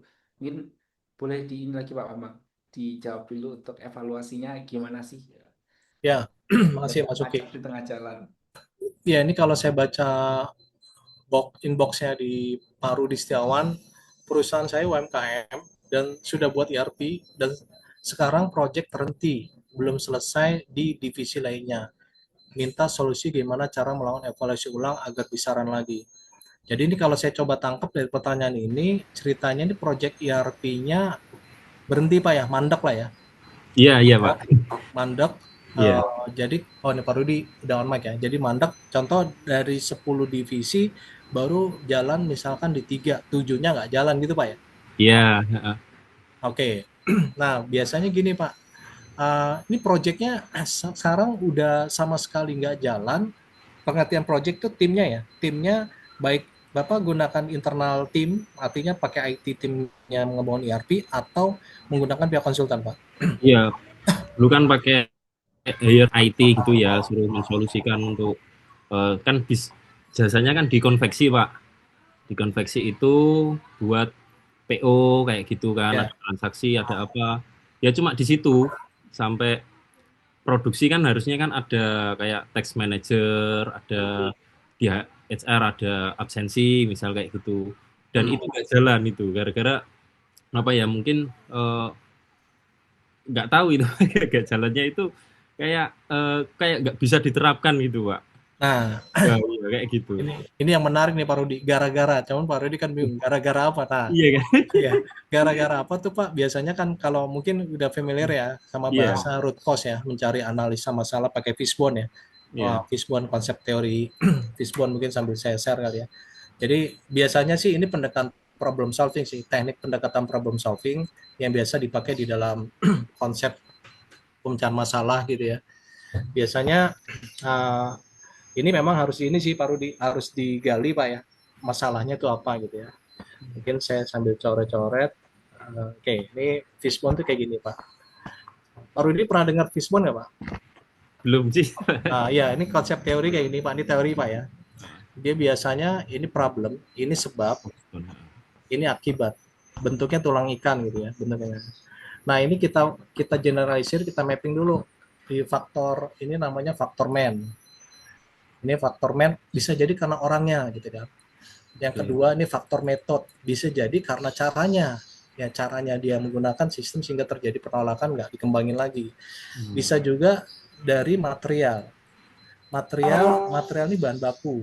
Nah kalau material mungkin kalau di manufacture bahan baku, tapi kalau di IT material itu mungkin bisa diabaikan ya material atau bisa jadi ini material nih bahan bakunya bisa bahasa pemrogramannya UI UX gitu ya. Dan metode tuh cara makainya gitu ya. Terus material yang ini mesin. Mesin ini kalau kita lariin ke tadi ke people proses teknologi, mesin itu bisa masuk ke teknologi. Ya, bisa jadi karena mesinnya nih yang lemot sehingga terjadi akibatnya ERP tidak berjalan. Nah ini nanti kita runut nih Pak. Artinya kalau saran saya sih perlu dikumpulin dulu semua tim yang terlibat, kita inventaris dulu problemnya apa sih sehingga ini nggak lanjut gitu ya. Kita inventaris problem, nanti dari situ bisa kita ketahui. Contoh, oh karena faktor man misalkan. Karena faktor man kita Pak, kita orang yang biasa operate setelah itu ganti mutasi misalkan. Ini nggak ada lagi masuk ke sini. Udah berarti faktor man karena orangnya nggak mau memiliki pengetahuan, solusinya kita kasih training gitu, pelatihan lagi berkala.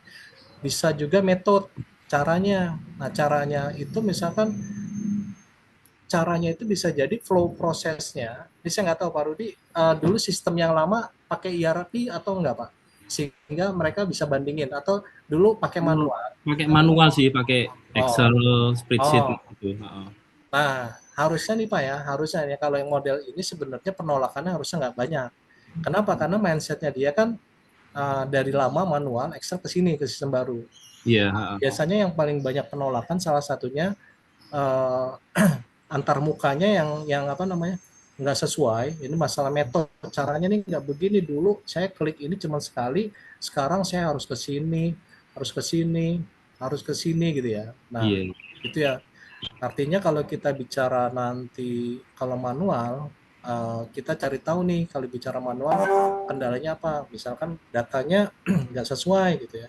Sampai tadi Pak saya cerita tuh, sampai kita ketemu pada saat kita dulu nemuin kasus, oh ternyata faktornya orang. Kenapa? Karena input datanya salah. Itu yang tadi sampai kita, oke kita babysit kita duduk bareng tuh selama hampir 2 minggu, dia entry, kita ngepost aja gitu Pak, ngepam gitu ya, ngepam. Tapi sebelum dia submit, kita cek dulu kertasnya gitu.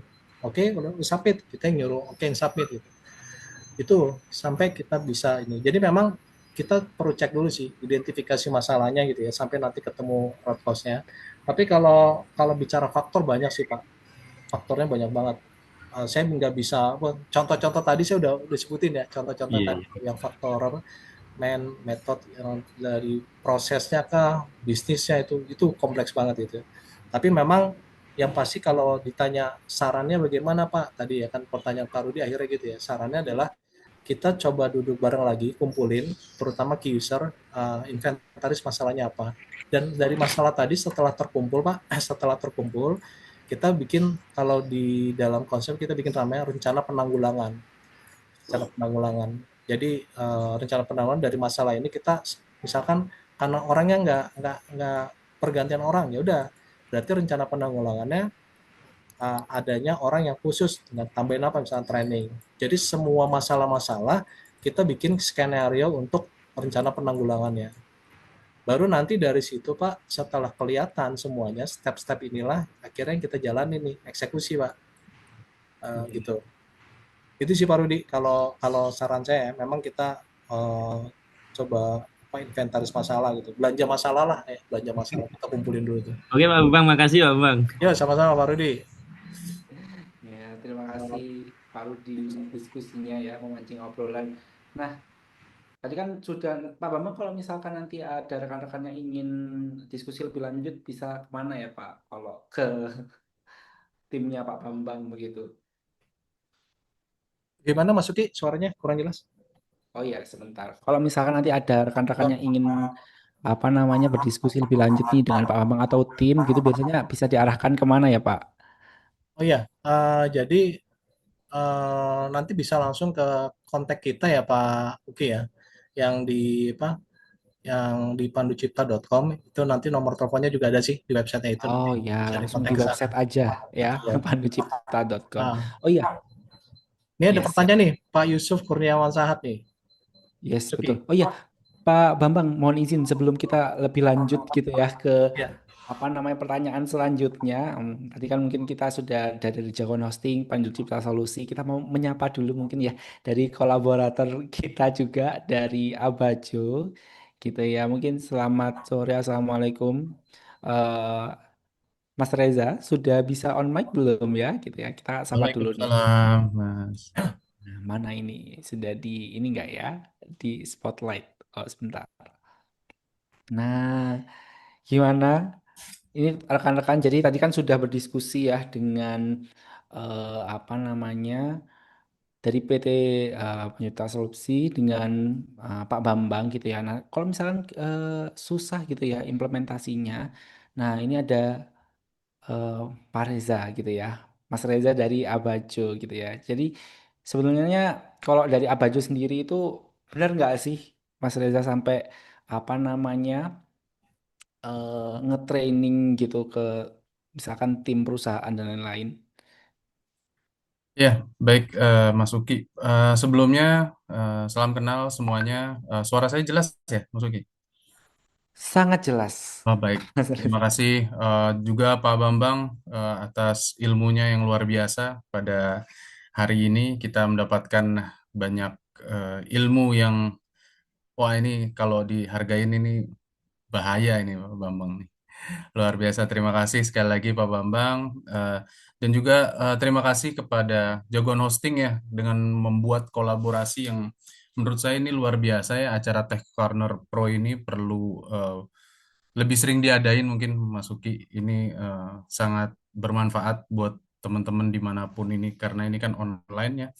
Dan juga buat teman-teman semua nih, kita ini kerja sama-sama Jagoan Hosting sudah lumayan lama karena menurut kita ini jagoan hosting ini cukup paham ya kebutuhan di lapangan, bukan cuma teknis tapi juga kebutuhan bisnis gitu karena ERP ini kan tidak terpisah ya dari flow bisnis tiap perusahaan, dan jagoan hosting ini cukup membantu kita untuk bisa bekerja sama untuk mengimplementasikan kepada para klien gitu. Dan juga kita sudah yakin, dan teman-teman nggak perlu ragu deh untuk merekomendasikan eh, ke perusahaannya untuk menggunakan jagoan hosting gitu.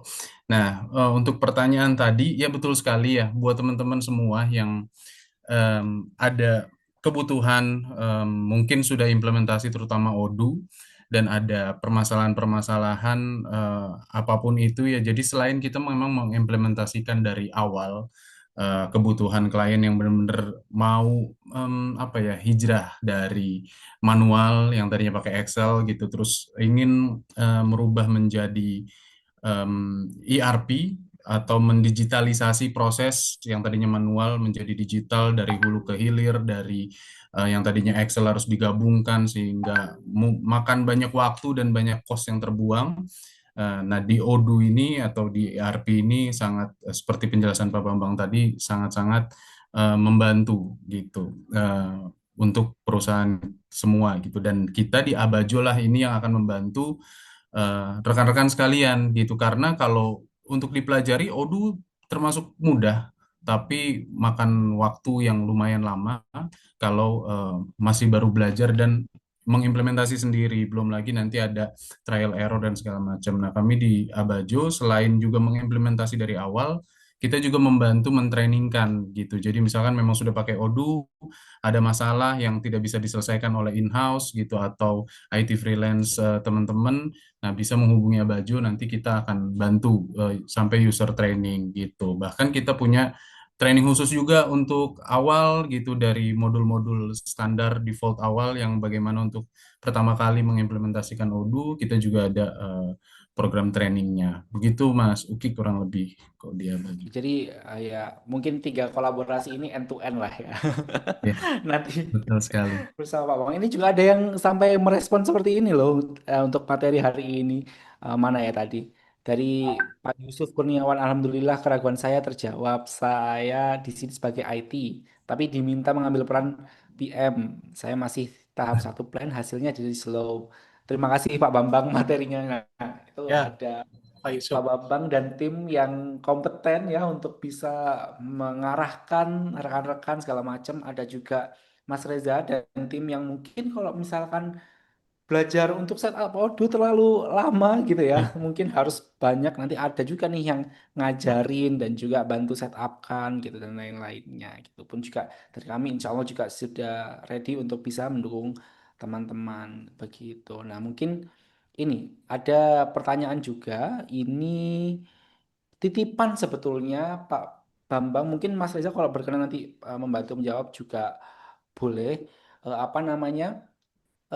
Di grup chat gitu ya. Ada juga yang bertanya, grup chat peserta dan juga yang menitipkan bertanya gimana sih implementasi untuk sekolah, terutama pesantren, karena kan butuhnya banyak nih Pak Bambang, mulai dari apa namanya yang untuk ngatur cash flow dan buat penjadwalan pembayaran SPP, terus bahkan sampai payroll, apa namanya ustadz ustazah gitu ya yang mengampu di sana, pembimbingnya segala macam dan lain-lainnya itu sangat banyak sekali. Nah, Nah, kalau seperti itu tuh harusnya bisa dimulai dari mana ya, Pak Bambang, untuk bisa memprioritaskan dulu lah setidaknya apa sih yang perlu dicoba dulu sistem ERP-nya dan juga eh, baiknya seperti apa nih untuk implementasi.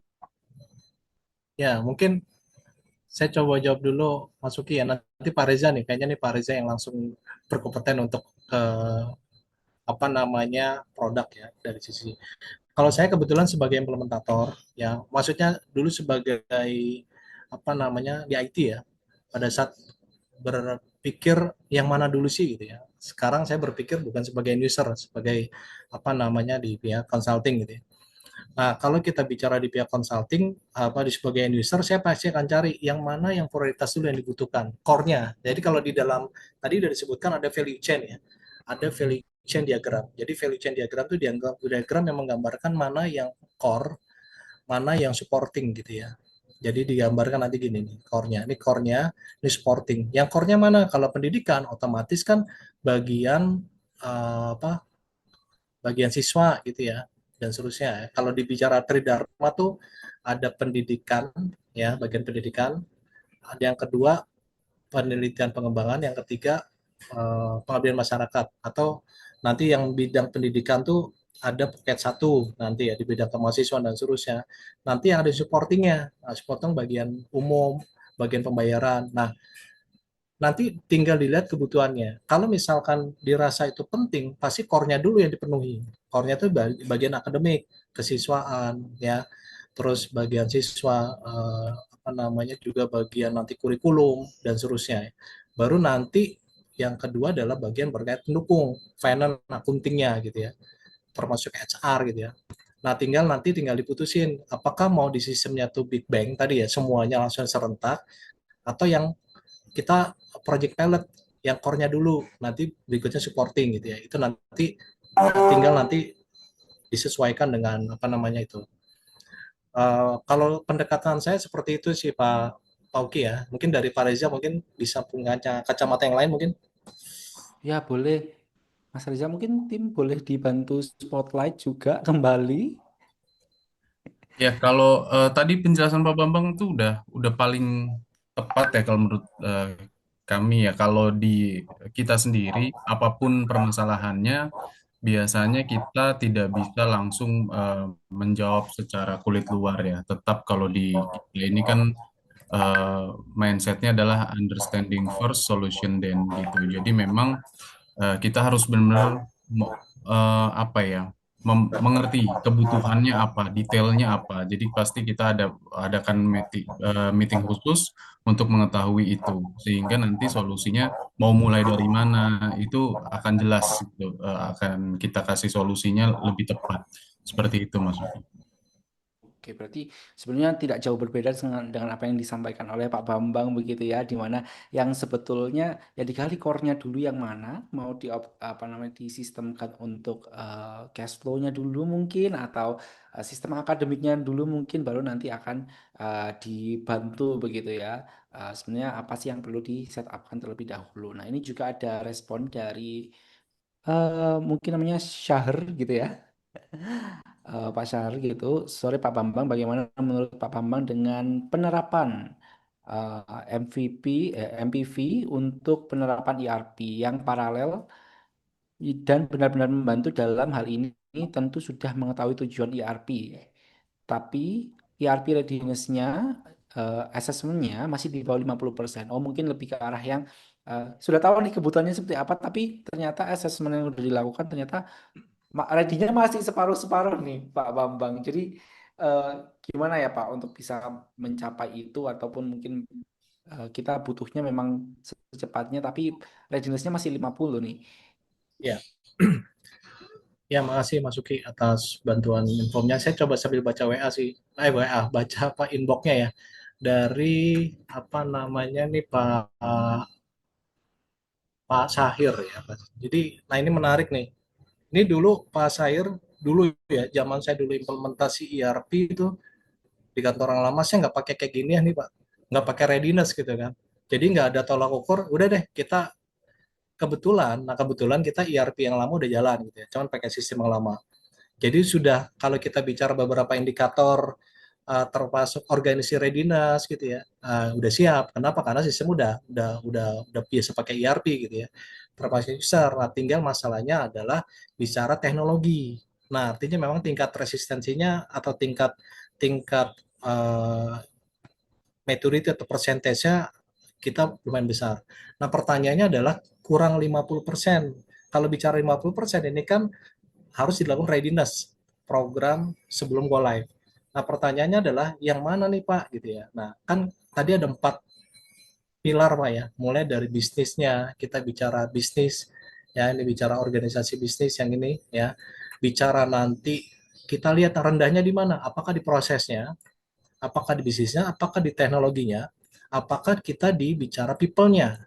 Kalau misalkan yang terendahnya banyaknya di sini, Pak, ini yang paling banyak, Pak, ya, pengalaman saya ini di prosesnya, Pak. Karena SOP-nya belum mature, belum begitu lengkap, bisnis prosesnya belum tergambar gitu ya. Ini yang kita ini, Pak. Karena ini yang sangat berisiko juga selama bisnis prosesnya belum clear ya. Tapi ada juga yang organisasinya nggak sih, organisasinya kecil. Kalau organisasi yang digambarkan harus ada project charter misalkan ada ya, itu bisa nanti kita bisa siasati ya, bisa. Yang penting dalam hal kita bicara komitmen satu. Komitmen siapa? Kalau kita bicara level top, middle, low, semuanya ikut nih Pak. Ya, kebetulan kita juga sekarang lagi sambil implementasi juga di internal. Ya mau nggak mau saya juga harus turun gitu untuk memastikan bahwa proses yang di bawah ini benar-benar jalan gitu ya. Prosesnya berjalan. Jadi ini yang tadi bagian dari komitmen ya. Walaupun kita bicara prosesnya belum lengkap, paralel gitu ya Pak. Paralel sambil berjalan. Yang penting kita core-nya dulu aja ya. Misalkan finance accounting, udah kita benahin dulu di sini nih. Benahin finance accounting, maksudnya diimplementasi sambil nanti di bagian lain misalkan di marketing yang nanti buat modul CRM, benahi prosesnya gitu. Seperti itu sih Pak. Jadi kalau saran saya memang kita perlu cek dulu di mana yang nanti rendahnya itu yang perlu kita kita lakukan kalau di sini namanya readiness program sebelum go live. Jadi kita cek yang mana nih yang rendahnya gitu. Seperti itu sih Pak Sair, mudah-mudahan bisa menjawab ya. Oke, jadi balik lagi ya. Kalau misalkan paralel, mungkin zaman dulu belum ada sistem kayak tolak ukur harus ready-nya seberapa gitu ya. Jadi balik lagi seperti yang tadi juga disampaikan, coba dulu aja gitu. Nanti kalau misalkan daripada terlambat gitu ya. Wah, Mending coba dulu aja dan juga banyak kok yang bisa. Ya baik Pak Bambang, terima kasih gitu ya. Baik, banyak juga yang bisa membantu seperti tim Pak Bambang juga, tim Mas Reza juga dari Apacu yang membantu, dan gak perlu khawatir kalau misalkan mau paralel gitu ya. Jadi akan ada banyak yang bisa dikerjakan. Jadi yang core-nya dibenahin dulu sambil yang lain dikejar lanjutannya. Tentunya nanti juga akan ada eh, yang lain-lain yang support lah ya untuk bisa mencapai tujuan ERP itu. Oke, mungkin ada lagi yang mau bertanya atau langsung on mic sebelum Q&A selesai. Ada lagi? Tadi bahas masalah yang dari sekolah gitu ya, pesantren sudah. Ada juga yang ready ini tadi yang merasa belum ready, tapi gimana kalau sudah butuh gitu ya. Terus ada juga tadi yang mana ya, UMKM sudah curhat banyak juga ya ke Pak Bambang tadi. Atau ada satu lagi nggak yang mau bertanya? Ya, izin Mas. Oke. Oh iya, boleh. Silahkan. Mana tadi? Ya, saya Oh ini. Ja'far, Mas Uki, Pak Bambang. ya Pak Jafar. Ya, izin tanya Pak Bambang, ini kan terkait ERP readiness. Nah, yang melakukan assessment ERP readiness ini dari kita sebagai pemilik bisnis atau dari vendor ERP tersebut gitu. Jadi misalnya ya, anggap saja ada ERP vendor kan, mereka punya target nih. Anggap aja tim salesnya mencari sebanyak mungkin klien ya. Nah, ketika dia mendekati klien tersebut, kan otomatis kan menawarkan ERP. Nah, kalau semisal kan nggak mungkin tuh si vendor tersebut tiba-tiba mendekatin, tiba-tiba kayak melakukan assessment, loh ini kok kayaknya nggak apa namanya, belum ready nih ERP, terus tiba-tiba kan seakan-akan itu kan uang yang hilang ya kalau memang ERP tersebut nggak bisa masuk ke klien tersebut. Padahal mungkin bisa saja perusahaan tersebut bisa lebih efektif, tapi kemungkinan ready-nya itu belum saat ini. Nah, itu seperti apa Pak ya kurang lebih untuk kesiapan yang betul-betul diperhitungkan tersebut oleh pihak kita atau vendor tersebut gitu. Oke, baik, makasih Pak Jafar. Ini saya coba bikin ada dua Pak ya. Ini ada IT. Pak Jafar ini di konsultan atau di apa end user Pak? Kalau saya bicara IT ada dua tuh. Kalau nggak konsultan atau Ya, user atau di konsultan di sih Pak. Oke, konsultan. Oke, ini kan bicara gini Pak ya. Ini kan entitasnya kurang lebih gini. Ini user, ya, ini user. Ini kan IT, kalau di satu lingkup perusahaan ada IT gitu ya. Nah, ini baru dari sisi kita eksternal. Kalau internal kita bicara dua. Kalau dia sudah tahu knowledge-nya, ya tahu pengertian dari sisi internal ya, sebaiknya dia melakukan readiness-nya, timnya, internal dulu Pak. Dia melakukan readiness-nya dulu, kesiapannya dari sisi perspektif ya. User itu kan departemen lain, dia cek, dia potret semua potret tadi, apa namanya, bisnis PPT, BPPT, bisnis proses people teknologi, dipotret semua sampai dapat scoring berapa. Itu kalau kita bicara dari sisi sebagai internal, sebagai. Tapi kalau kita sebagai vendor, betul Pak, kadang itu opportunity gitu, sayang dilewatin gitu kan. Tapi sebaiknya juga ini juga kita menilai secara objektif, kita menyarankan coba dicek dulu. Kenapa? Karena nanti bisa beresiko juga Pak kepada kita Pak sebagai konsultan ya atau sebagai vendor mengimplementasikan. Ternyata memang tadi seperti kasusnya Pak Sarit, dia belum siap 50% yang secara program harus diminta untuk melakukan readiness terhadap program-program kesiapannya, ya ibaratnya beberes dulu gitu ya, tapi kita maksain masuk gitu ya, itu akan berisiko juga dari sisi kita sebagai vendor ya. Makanya kita menyarankan sih kita assessment dulu, kita nanti apa namanya, menilai setelah dapat scoring yang mana yang kurang-kurang kita rekomendasiin ya. Nah, rekomendasiin untuk membantu ibaratnya beres-beresnya dia gitu Pak, beberesnya dia gitu, sehingga sampai nanti indikator kalau mau yang aman di tadi di indikator di antara 75 ya, 75. Tapi kalau dipaksakan pun, ya itu kembali lagi kita bicara resiko. Nah, tadi kan bicara resiko kan ada bicara mitigasi, Pak ya. Mitigasi itu ya, mitigasi hal-hal yang tadi lain ini ya. Mitigasinya ya kita bikin mitigasi resikonya. Kayak contoh yang berkaitan sama readiness ini kan, misalnya belum siap, berarti nanti apa aja yang harus disiapin ini. Nah, ini contohnya. Kita bikin list, ibaratnya bikin risk register, resiko, kumpulan risiko terkait kalau misalnya ini nggak jalan apa. Nah, nanti sehingga nanti dari sisi mungkin konsultannya gitu yang memutuskan go no go-nya, jalan apa enggaknya gini. Kalau jalan resikonya begini, kalau nggak di jalan resikonya begini gitu. Itu sih Pak, kalau menurut pandangan saya. Jadi dengan pendekatan tadi dan ini memang sesuatu yang nggak susah sih, nggak mudah ya. Pada saat kita minta tolong Pak beresin dulu, mereka juga udah sibuk sama operasional gitu kan. Contoh suruh mikirin bisnis proses, Pak kita aja masih pusing ngurusin gini tapi suruh bikin bisnis proses. Nah itu yang jadi apa akhirnya kendala sih. Akhirnya kecuali ada juga nih Pak, saya punya teman model gini, udah deh itu saya free in gitu ya, servisnya terkait bantuin bisnis prosesnya saya free in, saya bantuin mapping, nggak perlu dicas gitu. Ada juga pendekatan yang gitu gitu. Itu pendekatan ada beberapa partner teman saya yang begitu, dia sampai ke sana gitu. Jadi costnya tuh ditanggung gitu. Tapi dengan harapan mereka nanti dapat dari proyeknya itu gitu.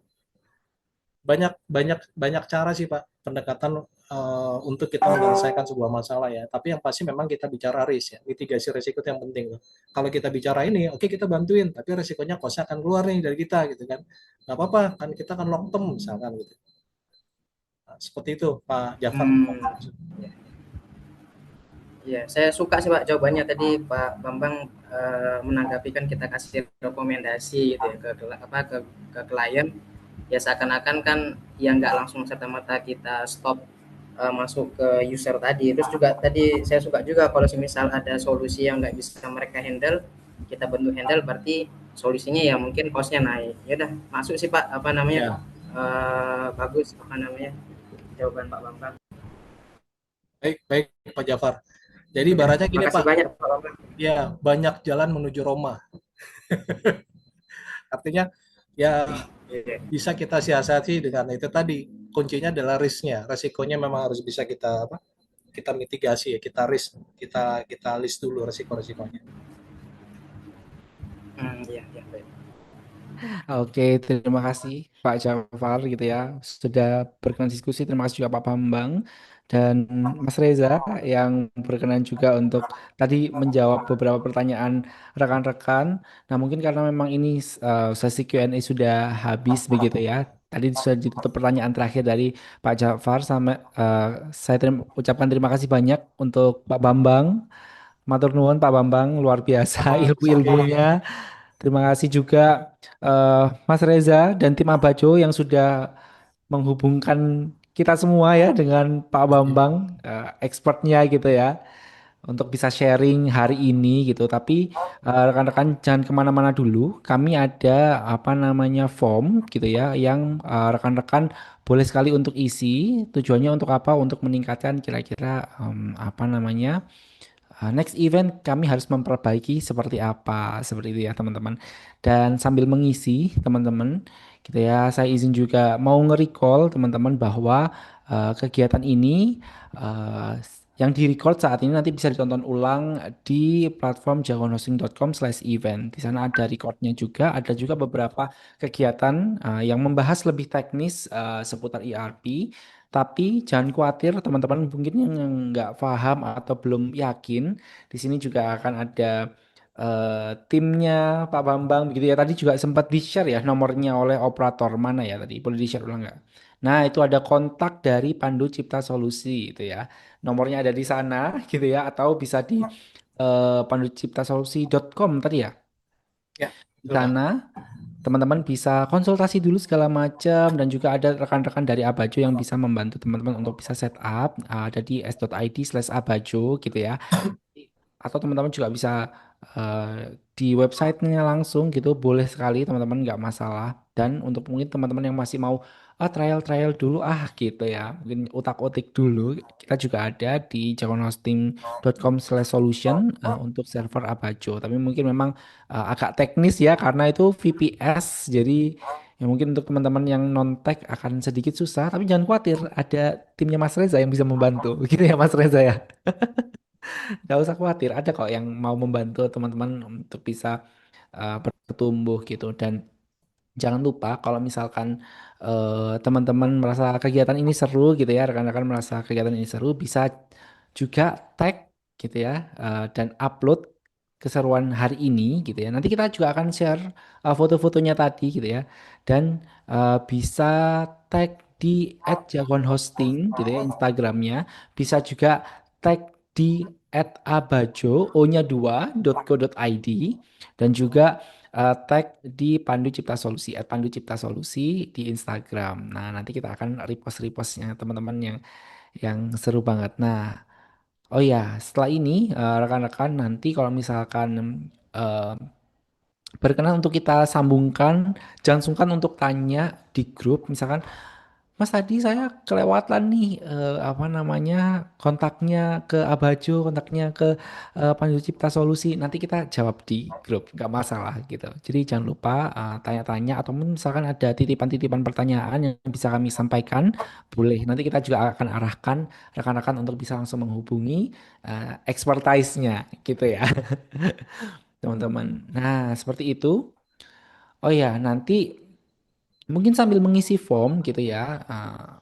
Kira-kira saya mau tanya nih, kalau misalkan nanti kita bisa mengundang teman-teman di Tech Corner Connect gitu ya, di Jakarta gitu ya. Mungkin bersama Mas Reza dan Pak Bambang, ada yang berasal dari Jakarta nggak di sini? Coba chat di kolom chat, ada nggak yang dari Jakarta?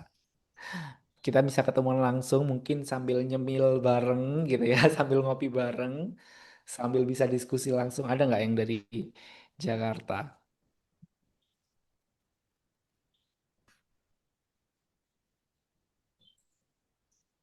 Sebenarnya pada masih ngisi form ya sebenarnya. Yes, nah semoga nanti kita bisa keturutan ya ketemu langsung, diskusi langsung. Nanti izin kalau kami main-main ke Jakarta lagi ya, Mas Reza, izin untuk bisa diskusi ngopi-ngopi bareng lagi gitu ya. Silahkan Mas, ditunggu. Ya. Semoga bisa ada kesempatan waktu untuk bertemu dengan jadwal Pak Bambang yang sangat padat gitu ya. Nanti juga bisa izin kalau misalkan kita juga bisa bawa teman-teman peserta yang lainnya untuk bisa diskusi langsung, kita akan diskusi langsung di sana. Oke, teman-teman, karena memang ini waktunya sudah mepet ya dari jam 2 tadi kita start dan sekarang udah 8 menit lagi sudah jam 4. Kita akan uh, tutup gitu ya eventnya, tapi jangan lupa teman-teman untuk tag corner Pro, terutama yang bahas seputar ya kebutuhan level manajerial, kita akan hadir sebulan sekali gitu ya. Dan juga untuk teman-teman yang ingin belajar teknikal gitu ya, atau langsung teknis biar nggak ketinggalan update dunia IT, ada Tech Corner Pro yang hadir setiap Sabtu malam Minggu. Mungkin bahasannya akan apa ya, cara penyampaiannya akan agak nyeleneh karena banyaknya Gen Z ya. Tapi monggo kalau misalkan tidak eh, masalah dan berkenan untuk join, kita akan hadir setiap minggunya di Sabtu malam Minggu jam 7 malam. Kalau di Tech Corner Pro di weekday 1 bulan sekali di jam 2 sampai jam 4 gitu.